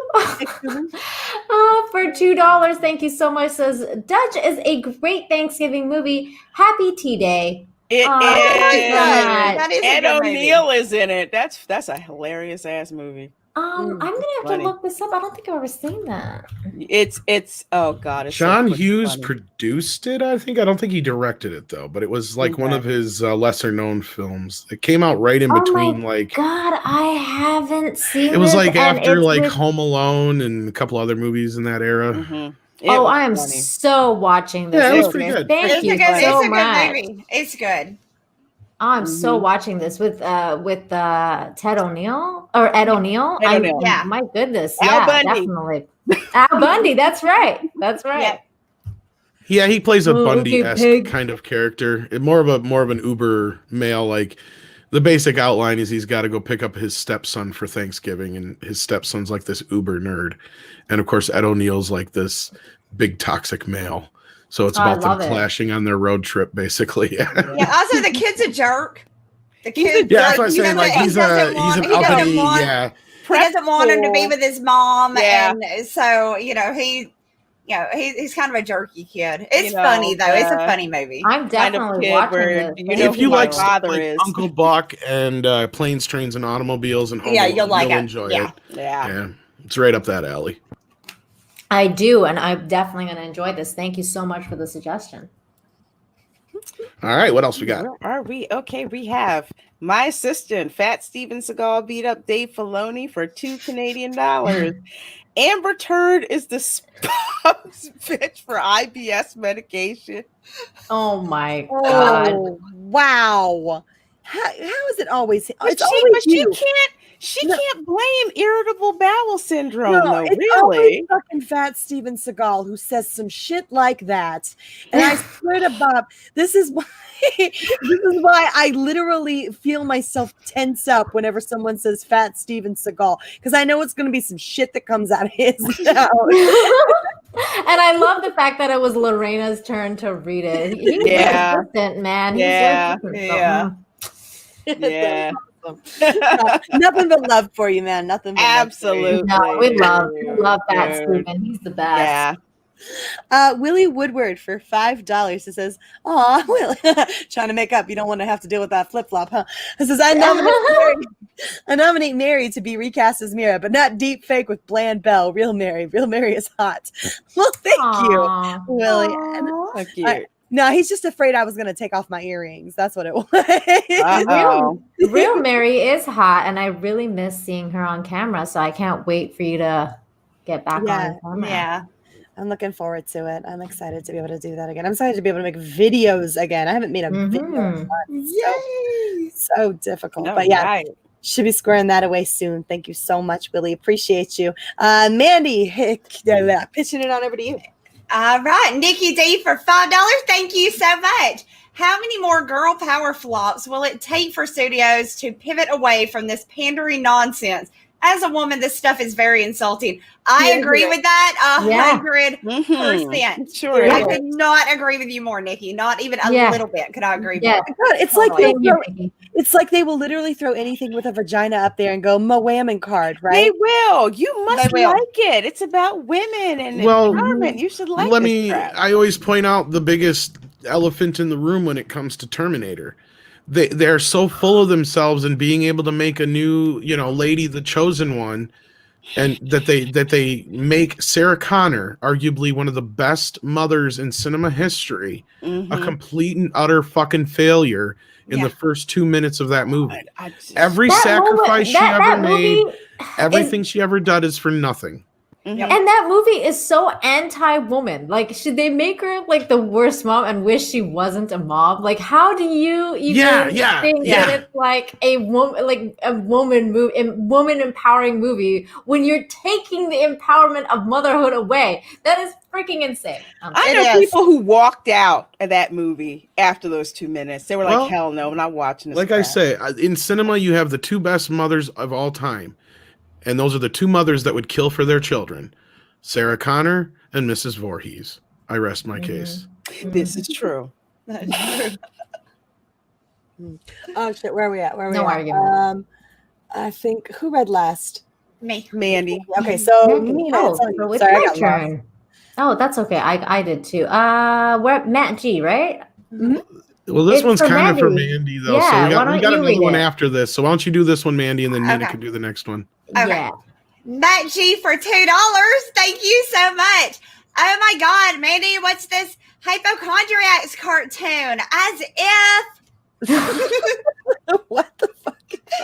You love I guess hypochondriac sounds like Animaniacs.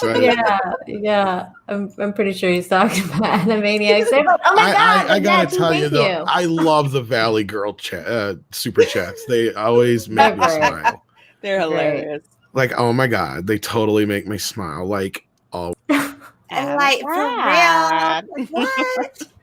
Like, oh my God, we love you, Matt G. Keep them coming. Deranged Lunatics for $2, 25% different, just like Star Trek. Animaniacs 25% different. Just like Animaniacs. Sorry.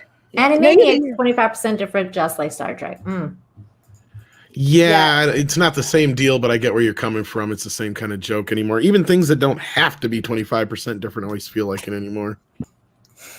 Jeez Louise.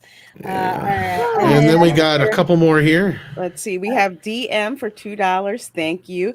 Didn't Disney fire John Lasseter, a genius? Yep. No, he yeah. Me too'd out the door over some fucking hugs. Resigned. Ooh. They kind of pushed him out, but when he left, I heard he took a bunch of other people with him, and Pixar has not been the same since. Oh, They're a bunch of assholes over like there. I could be way off the mark here, but it kind of felt like some Vic Mignogna stuff. It did, and I'll tell you, there's a basis for that. Basically, there was a young woman who had been not show running, but that was kind of what she was doing on a movie. I won't say which movie.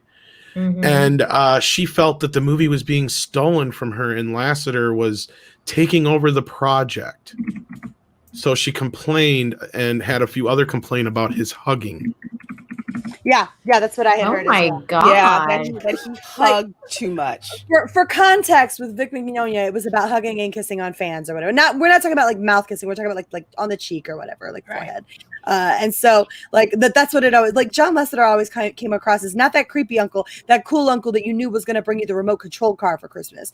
Like that was John Lasseter. Yeah. Right, and that's the thing is I don't see it so much as he was trying to take over.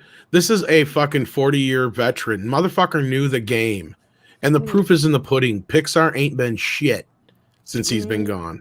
They sure haven't. Oh, it's so obvious. I'm sorry, I just saw something on Twitter that I was like, oh, so Netflix got I guess the rights to SG1 and they're gonna be airing it on December 1st. Oh, nice. Interesting. And we did get a couple more super chats here. Larry sends in the next one. Mary can use my Hulu login. Hail the ladies and come on. Larry. That's sweet. Yeah, that's the only thing. Hulu limits you, unlike like some of the other ones, because like I basically have like a Midnight's Edge whatever for every one of the streaming services. And when Rob or Mecca or whoever, Mary, even I think I've let you use one once, I can't remember now. But like, yeah, whenever they need one, I just throw it out there. But Hulu only allows you like 4. Doesn't Hulu also have commercials? Sorry. Yeah, also has commercials. Yeah, you can pay to not have them. Or you're stuck with it. Yeah, I got the $6.99 package or whatever. Yeah, that's what I get. I'm too cheap. I'm not. I get it free with Sprint. I just need to sort some passwords. Get it set up. Yeah. Well,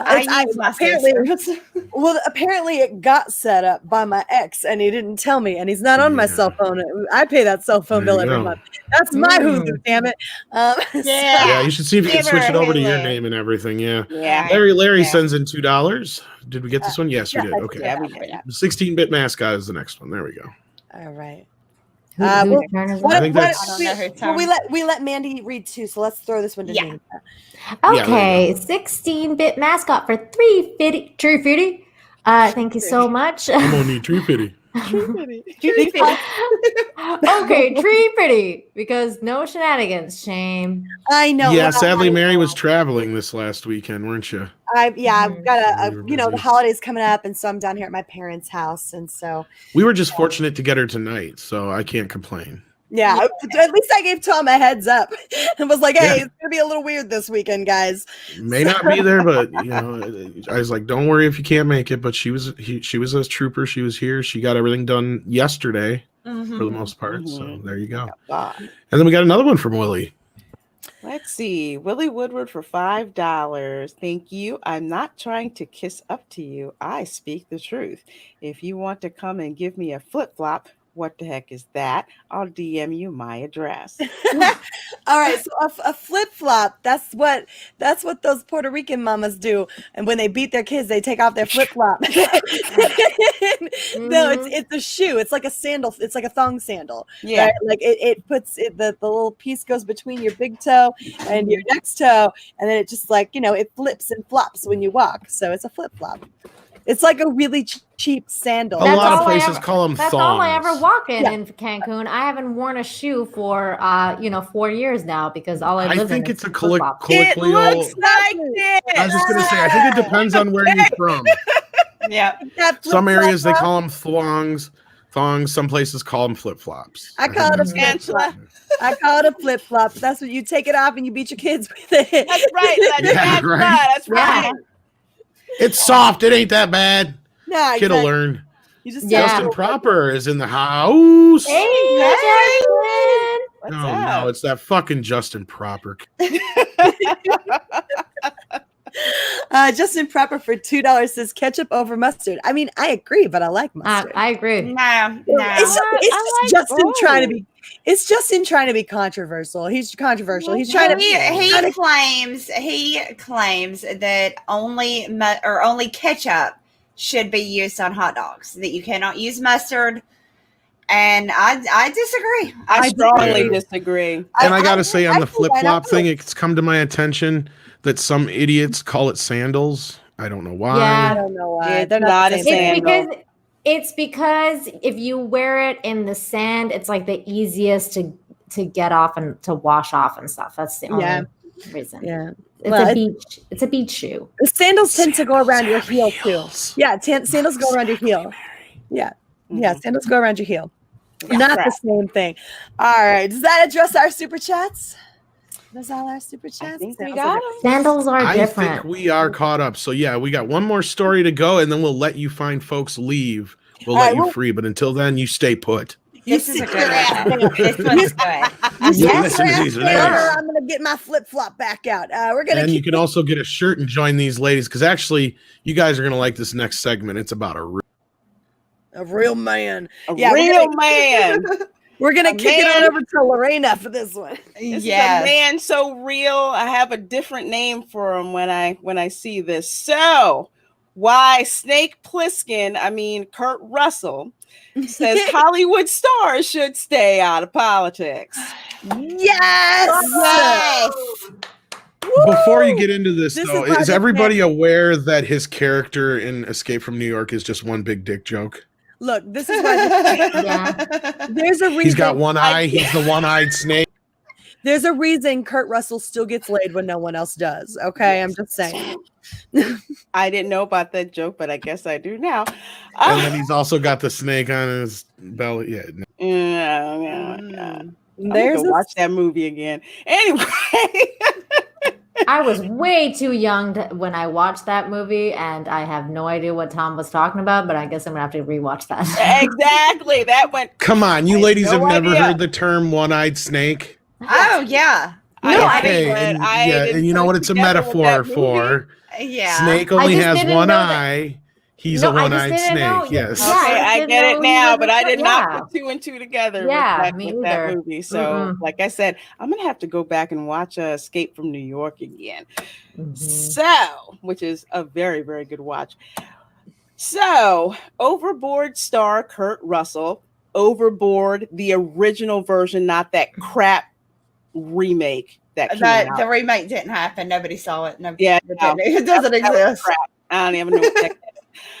Kurt Russell says Hollywood stars should not talk about politics, but his wife Goldie Hawn doesn't share his opinion. Why am I not? Sorry. Why? Great surprise.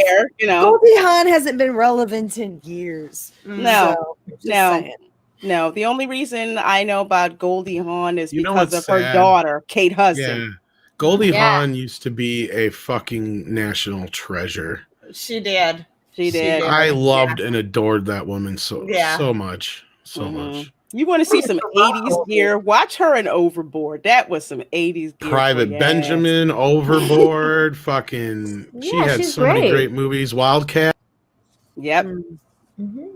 She sure enough did. Well, and look, Kurt Russell's still clearly working, right? Like he was just in Guardians of the Galaxy too. Exactly, as Ego. Yes. Which was a perfect casting for me. Once Upon a Time in Hollywood. I had no qualms with his casting. I thought it was brilliant. I loved it. It fits so well. So, since Americans everywhere have spent the past few months being lectured to relentlessly about politics by radical liberal Hollywood celebrities, that's why it was so refreshing this week when Hollywood star Kurt Russell spoke out to tell the Hollywood elites to shut their mouths when it comes to politics. even if his significant other, Goldie Hawn, doesn't agree. So, Kurt Russell's opinions on politics vary greatly from many other Hollywood stars. And I guess this is from Twitter. So what Russell says, 69, I can't believe he's 69, says that voicing political opinions is actually detrimental to actors. In fact, he believes stars are like court jesters. They are. And I agree with that. That's exactly what they are. The king didn't look. He didn't hire you. He didn't bring your ass in there so he could hear what you thought about how he was handling his business. He did it because he was sick and tired of his business and needed a damn break. And that's what we all are. That's what the point of movies are. It's escapism. It's to get away from the reality of the lives that we live for 2 measly hours, right? For 2 measly hours, we get to step into a movie and not deal with this stupid shit. It's why I paid my $12, right? So I didn't have to deal with the real world around me for 2 freaking hours. He's absolutely right. That is a perfect description of what Hollywood actors, what their purpose is. Exactly, because a court jester is there to freaking entertain you, not to give advice to the king, not to tell you what to do, but to entertain you. That's it. Yep. That's it. That's it. Yeah, I got a couple really interesting responses on when I shared that tweet. People are nuts. Like I just well, it's Twitter, so you crazy. already know. It's a nut house. Yeah. People are crazy. As soon as they freaking see it. So he says, to go further here, there's no reason. Wait, no. I've always been someone who felt we are court jesters.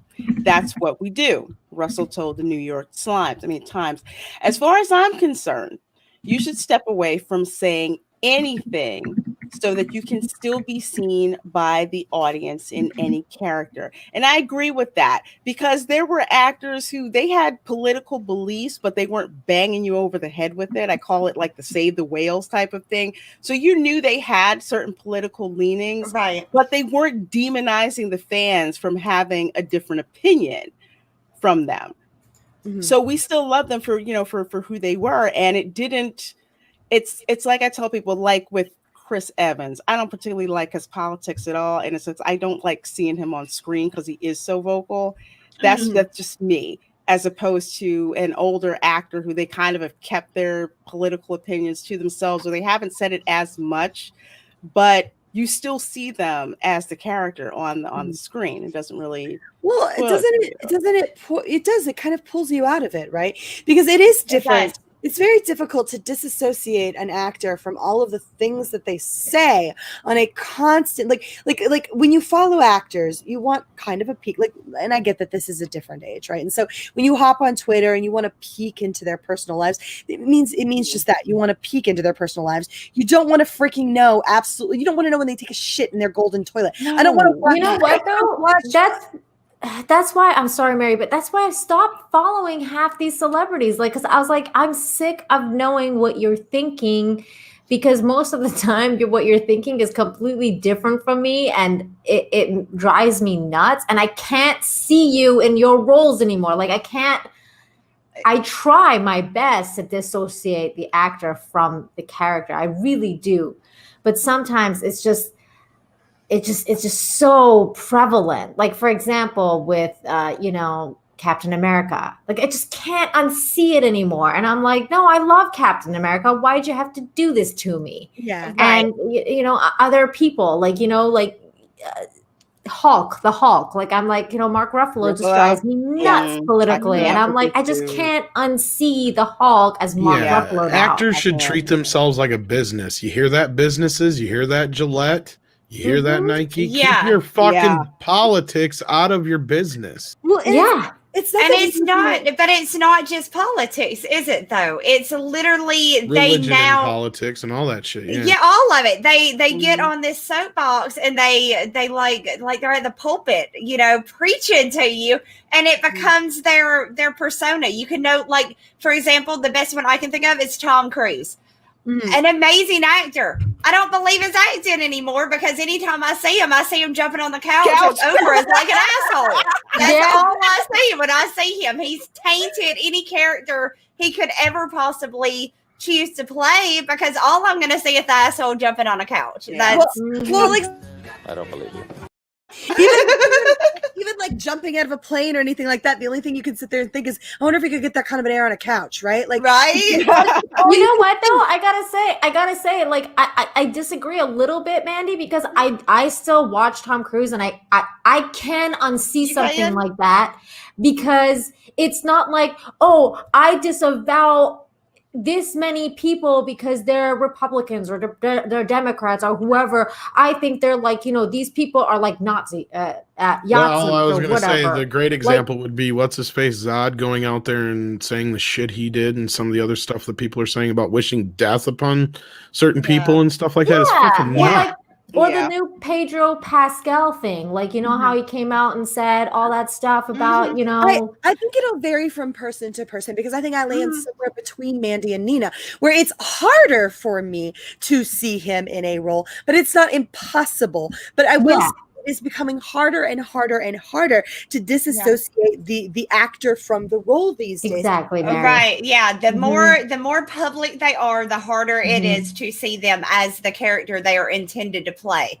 I'm just saying when it's like something like a Tom Cruise thing, when they're being silly and he was just being silly and declaring his love for Katie Holmes and jumping up and down on a couch. He was, but that also came with a string. It also came with a string of him, saying that women that had postpartum depression shouldn't. He pushed his religion. Yeah, he was doing that all at the same time. It was too much at once. He's distanced now. So now it's okay. You've kind of let go of stuff. But if he would have kept up with that same momentum of pushing his beliefs on his audience, it would have got worse. For me, it just never ended. Because he was pretty freaking arrogant about that. Yeah, he was a total jerk for about, I don't know, I think somebody finally reeled him in and said, whoa. Yeah. He had a good publicist. Too much. Yeah. And speaking of publicists, that's part of the issue because these actors used to have PR people and publicists who would say, don't say anything. Do it. If you're going to talk, this is what you have to say. And now that there's social media, there isn't that filter. So whatever the heck they want to say or put out there, they put completely out there. Right. And there's no one to reel them in. No, seriously, it's like you might as well have Amber Heard posting on Twitter feeling cute today. Maybe I'll poop in your bed. That's what it feels like. Oh my! That's I'll tell you a bit of an insider story. For example, when Gal came out with that whole Imagine video. Oh my God! I knew someone on her social media team. I know people on her team, and she didn't care, you guys. She didn't care about the backlash she was getting. And she came out and told them that she wants to do another one with the fans singing back to her, like another version of Imagine. And then like her social media team and everyone was going crazy, being like, no, Gal, you can't do this. Don't do this. They had to really try and rein her in and be like, don't do this before she was like, no, but she almost did it again. She didn't even care. That's the problem with them. That's the problem with these celebrities who feel like they I it's Twitter, I can do or say or whatever I want. And that's fine to a certain extent. But you have to understand, you're neurotic. You are a Hollywood star. You do not relate to the rest of the world. You're sitting there. I'm sorry, Madonna. You're sitting there in a bubble bath talking about how that's the horrible thing about coronavirus. While you're sitting there in a rose petal bath trying to relate to people who lost their jobs. Oh my God. No, you are disconnected from us. Stop thinking that you are going to be able to connect to us in a human way like that, because your perception of reality is so far skewed from what your everyday average middle class citizen has to deal with, and lower, obviously. We don't relate. We cannot relate to you on the level because you have no idea what it means to be a normal human being anymore. Because you're sitting there in a rose petal bath, lamenting the fact that you can't leave your house, and you've got all of these theaters, and you've got all of this stuff that it's just not enough to keep your attention. And oh, poor baby. And I'm sitting over here like, I haven't seen my parents in 8 months. You have a private jet. Like, what the hell is your problem? Yeah. No, you don't relate to us. Stop trying to relate to us on that level. You can't do it. And if someone's sitting there going, like, dude, we're not connecting, and you're making it very difficult to see you in these roles because you're just pissing me off more and more and more every time you open your fucking gum trap. I can't fucking stand these people. Yeah, and it's like, dude, that thing with Madonna, like, who takes a freaking milk bath? I mean, she's next level. Well, like, she does. Like I said, about this Hollywood freaking bubble, they think that whatever they do is quote unquote normal. These are people who do not go east of La Brea. Totally. Okay? There's a big difference between where they are in that little bubble and east of La Brea, where the rest of the populace lives, where downtown LA lives, where you see poverty. None of these heifers go down to South Central on the regular. Absolutely not. Not in the Valley, not in Van Nuys, not in East LA. They don't care about those places. And those are places that are close to where they are, where real people live. They don't care about that. They just care about their own little bubble that's there, and they get catered to. It's unbelievable. They really they do not live like anybody else. God, I'm so glad I don't live there anymore. Fucking drive me out. Yeah, no, they do need to just stick to. If you want to be an entertainer to that level, you really should just kind of understand that you have it better than everybody else, or a lot of people, that you don't relate to them, and just back off and let people think the way they want to, and maybe not, whine about how hard it is being locked up during lockdown in, a $1 billion mansion with your chefs, and because they're still there, they're still coming to work, and your maids and personal trainer, doctors. You don't even have to leave to go to the doctor and sit in the doctor. No, y'all, they need to stop. They really do, but I don't think they're gonna. I think What the hell makes these people think that they have the right, with a fucking staff full of people? They got a fucking cook, they got a nanny. like you have a staff full of people. Well, how dare you tell me how to raise my kids? You don't even raise your own damn kids. Right? Thank you. Not at all. It's like they have like these giant mansions and stuff. And like, I remember when this whole, beer bug started, they're like all like, stay inside. Meanwhile, like, I'm in my giant mansion that has like 3 floors and a giant swimming pool and like, freaking a tennis court right outside my house. Like, I can do whatever I want on my own property. And then they're telling people to stay inside their little tiny little apartment buildings that are, it drives me nuts. I mean, these people have they're just, like you said, Lorena, they live in such a bubble. They have absolutely no idea what's going on in actual reality. It's what was it? It was Kim Kardashian that caught a shit ton of backlash for her 40th birthday, I believe it was, right? Where she threw this giant smash on a private island where she's like, oh, I'm so, what was it? The word? I'm so humbled. Bitch, I don't think you know what humbled means. No, right? She doesn't have it. She does not know what that freaking means. You have no idea. These people who throw their giant birthday parties on private islands so they can escape COVID for a little while. Well, congratulations. You get to escape COVID island, but that's all like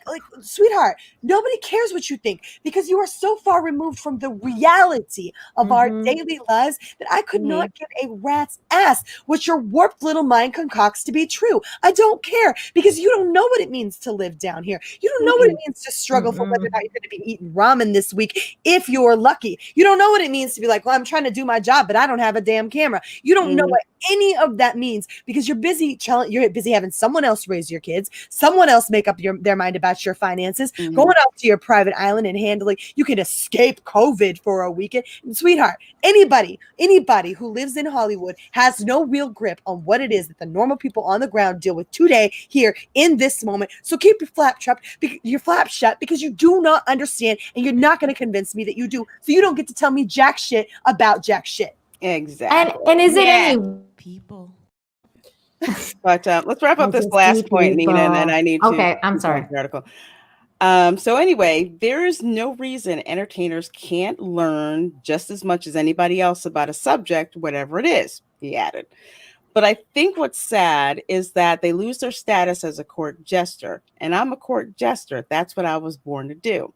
Russell knows what he's talking about when it comes to Hollywood. Yes, because he has been in Hollywood for a dog's age. Or he's been there for I don't know how long. He's like an 80s icon, a lot. He has a long legend. filmography. Absolutely. Absolutely. Well, and he understands his role, right? Know your role, shut your hole, right? That's a thing, right? There's a reason say that shit. He understands his role, and a court jester is a perfect descriptor of what it is that he is meant to do. And you're right, it is very difficult to sit there and laugh at the court jester's jokes when a few minutes ago he was telling you about how to run your country, right? Because he look, one thing or the other, dude. I cannot place you as the Hulk, right? If I'm so busy thinking about the fact that you and I, if we were in a room together, you would call me all of these names.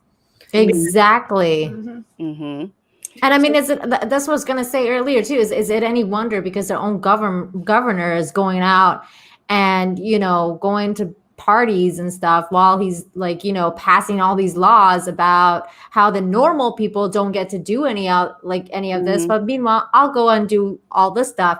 It's just such hypocrisy kind of living that these people are just used to, I guess. That's why his ass is getting recalled. And I hope they get all the signatures. Better be. Yeah. I hope they do, because we've done it before. I signed a recall petition. I know you've done it before. I hope this time is going to happen again. God, I hope it sticks. I hope it does.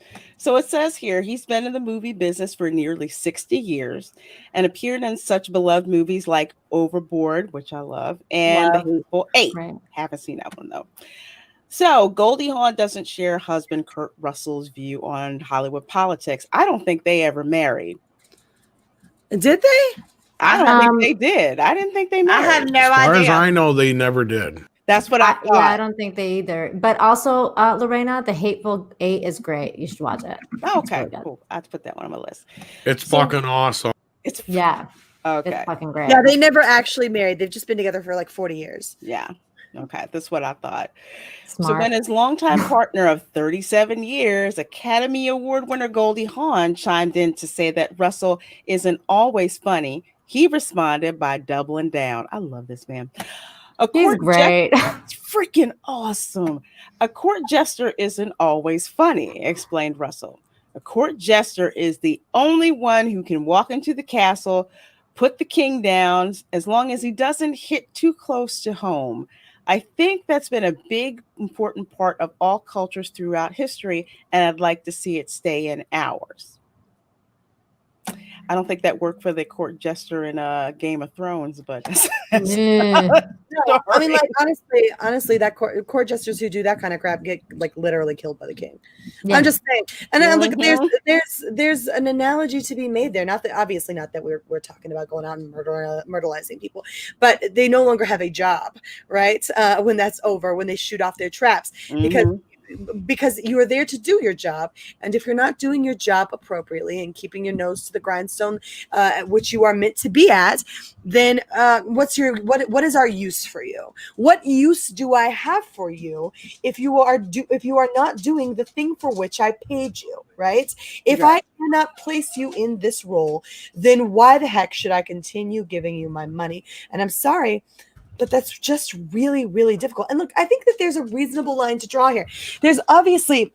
There was a sweet spot where we're like, okay, you knew some nice things about your stars from time to time. You knew that they did some nice things they gave to this charity, or they happened to play in Little League or whatever, or they grew up in the same area that you grew up in. And those sort of incidentals, these sort of external things that weren't super intimate, but they were these little things that you knew about them, seemed to give them a luster on the screen. I like that guy, right?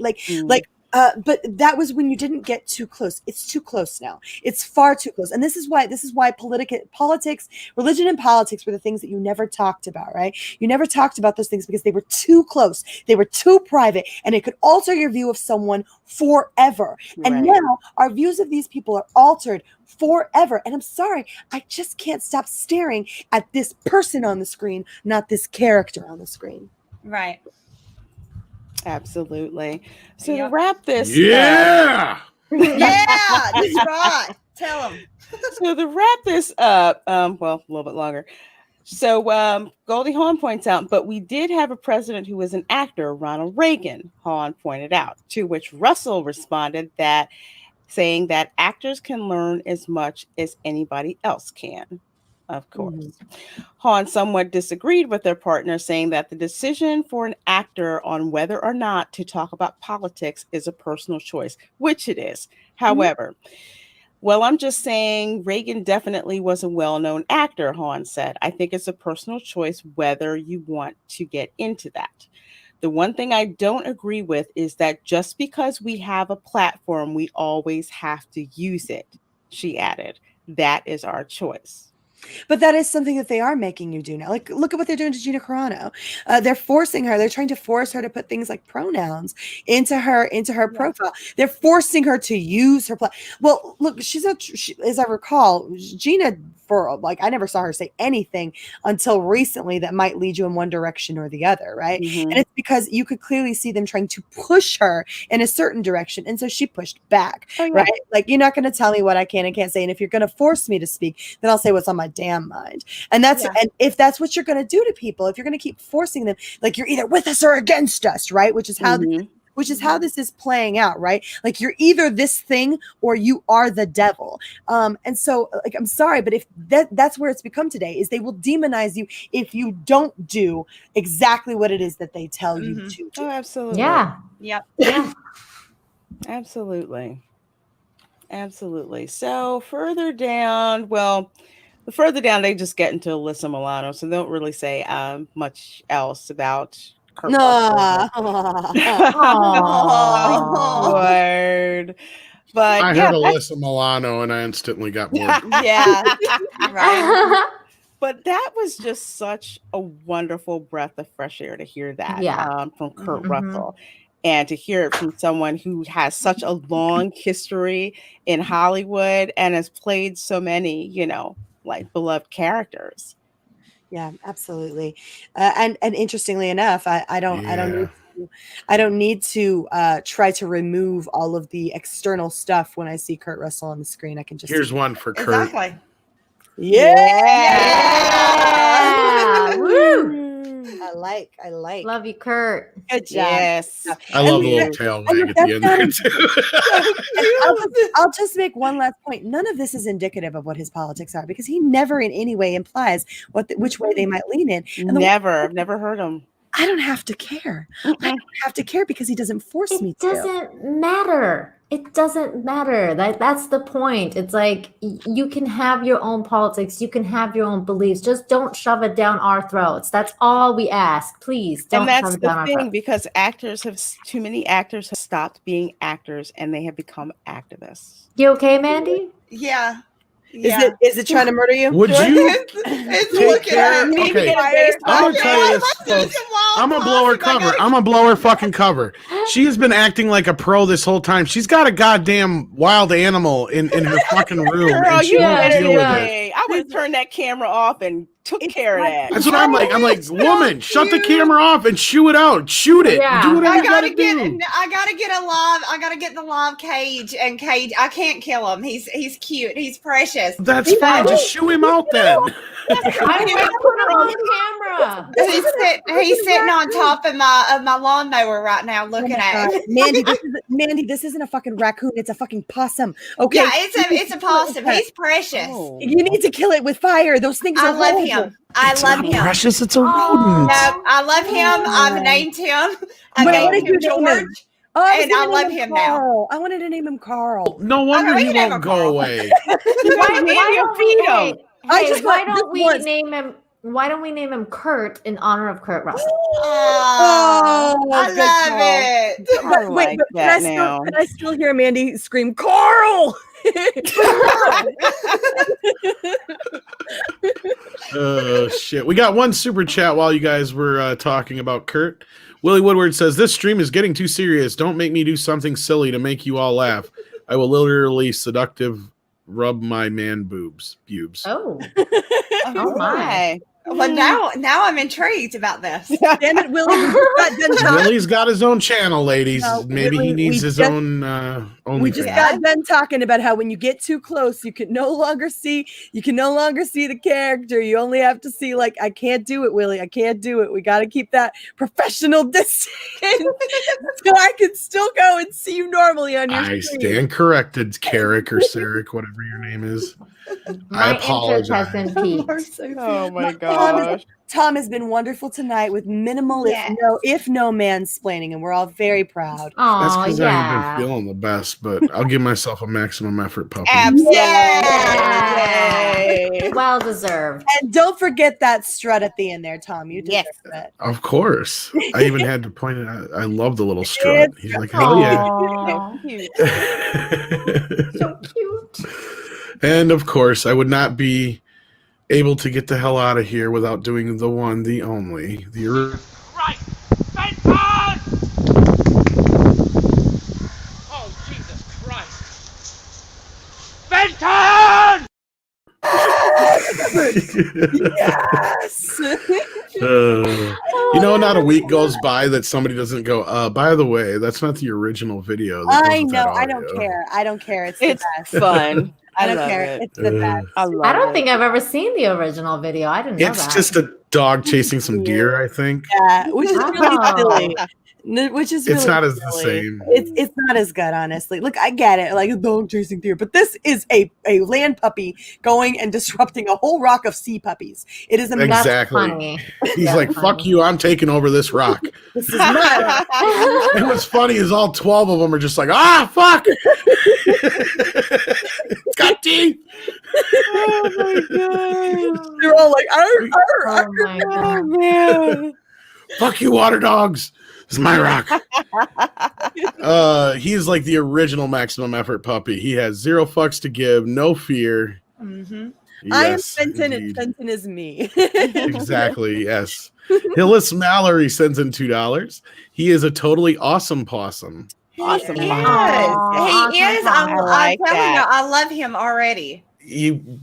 He's probably got fleas and He's, shit. I'm sure, but I love him because he's cute and we made eye contact and he looked me in the eyes and I knew that he loved me. When he looked you in the eyes, you didn't go, "Ooh." No, Like- I went, oh, no, I love him now. I love him. God. And if I Aw. could keep him for a pet, I would. You but can so nobody's- tell she's a Mandy- Southern girl. Mandy, Nobody's going to let me do that. Totally. No Mandy, other woman would be like, "Oh, it's a possum. How cute." No, fucking No. way. No, He's Mandy, adorable. I want you to later on. I want you to look up pet possum licking, okay, and then give that a once over and see if you still feel the same. I used What? to have, my sister had one that she caught as a baby and we raised it and it used to sleep upside down. It would wrap its little tail around your finger. It would sleep like that.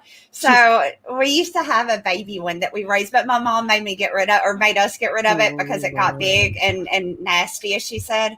We've had a lot of critters. I feel weird because none of my Southern relatives kept possum for pets. If anything, it may have become a snack eventually.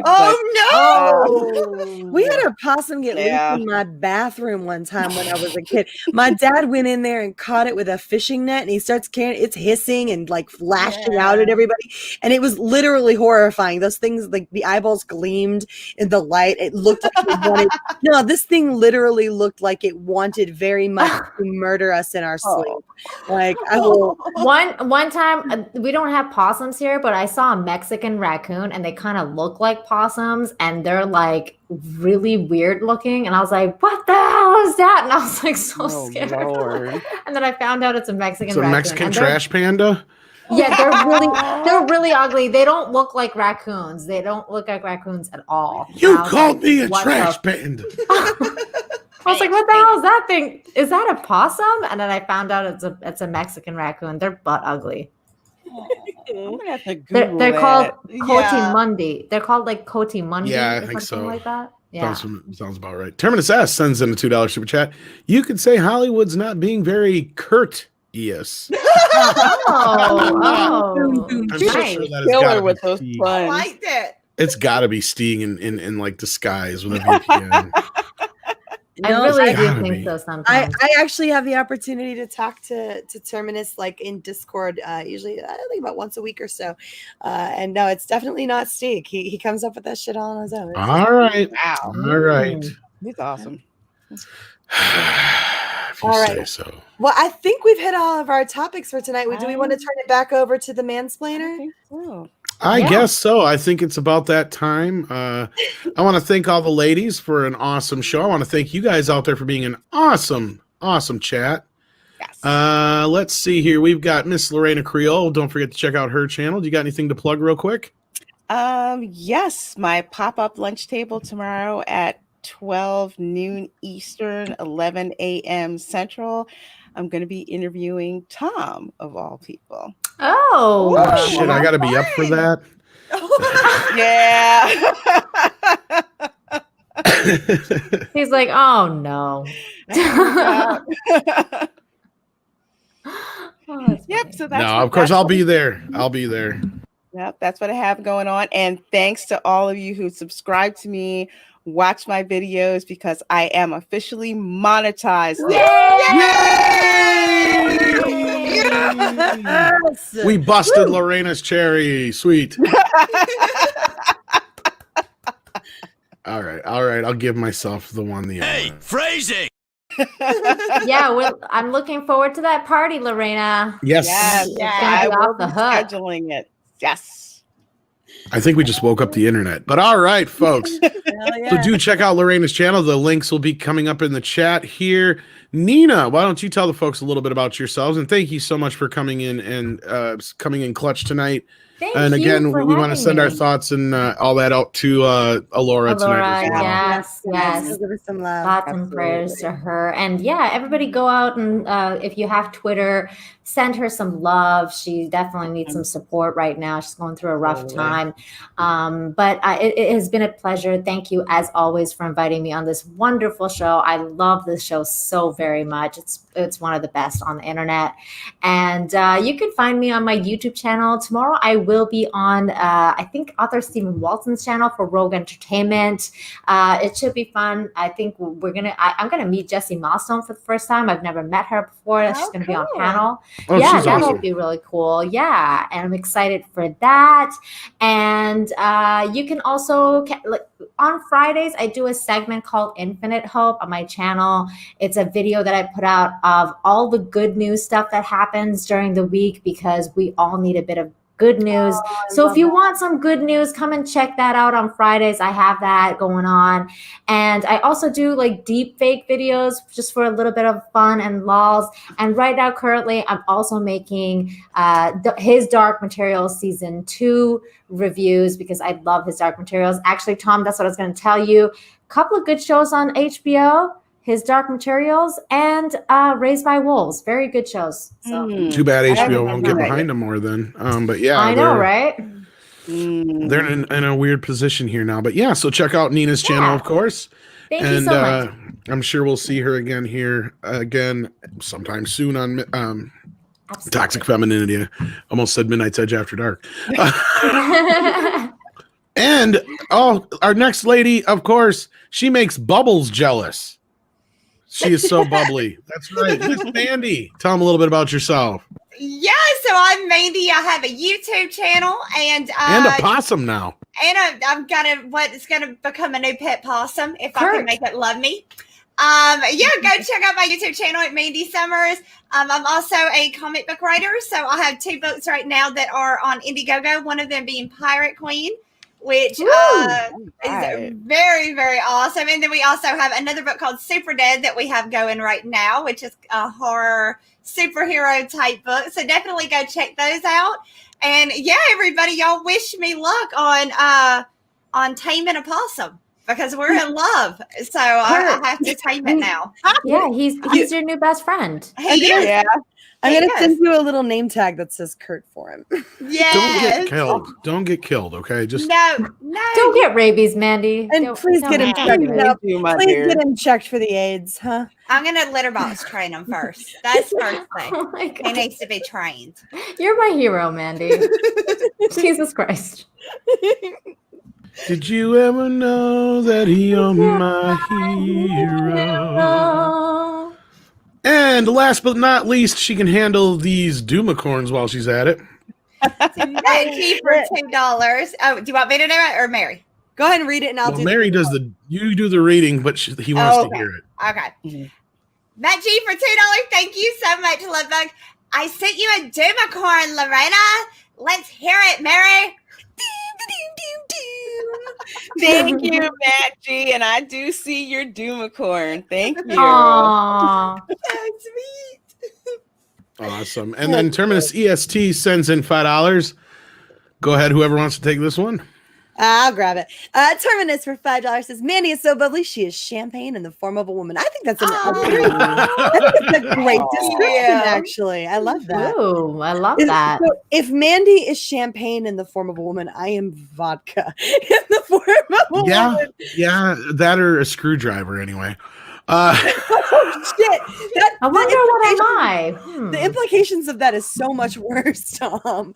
I feel like that's. I'm gonna stick with that. I love you to death, but sometimes you drive me nuts. What? All right. I think Lorena is rum. What? I feel like Lorena's a little classier than rum. No, Lorena's cocaine. Yeah. Oh. But that's exciting. for party time. But no, this is red wine. Rum is for Saturday. Red wine. Because I got 5 kinds of rum like a good Islander in my. Oh, there you go. Keep her away from the rum. Mary, what kind of drink am I? See, I feel like you would be like a pina colada. Ooh, I like that. That's my favorite.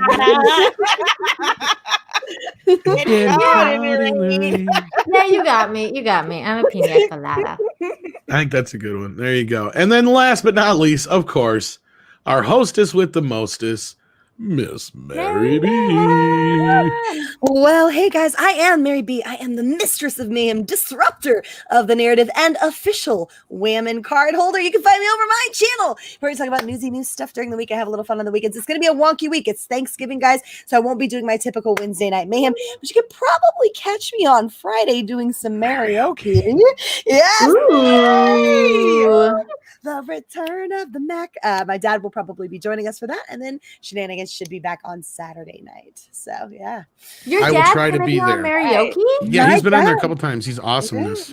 yeah. Oh, nice. Check that out. Check it out. Mary's mom accused me of lip syncing. She did. Oh. Mhm. Oh. Let's not puff my dad up too much, guys, because I really don't need it. Drama. No, because he'll start telling diaper stories, and then I got to deal with that later. So. No, I sang some Kenny Rogers, and her dad's like, "Oh, the old lady don't believe you," or whatever he calls your mom. I don't remember Right. now. Yeah. He's like, "She don't believe that was you. She says you were lip syncing."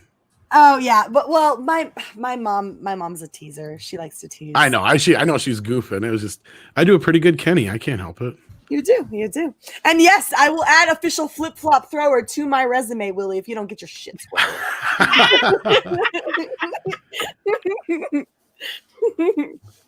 I'm probably gonna do that the next Time day. to leave me, Lucille. 400 children and a crop in the field. That's what I used to sing when I was a kid. 400 children, not 400 children. All right, let's get the hell out of here. Thanks again, folks, for being there for us. As always, we appreciate it. Couldn't do it without you at all. And I want to thank these lovely ladies, as always, for doing the best they can and always bringing it. So thank you so much. Take care. Proving that the Fandom Menace isn't just toxic white males. It's toxic femininity, brought to you by Midnight's Head.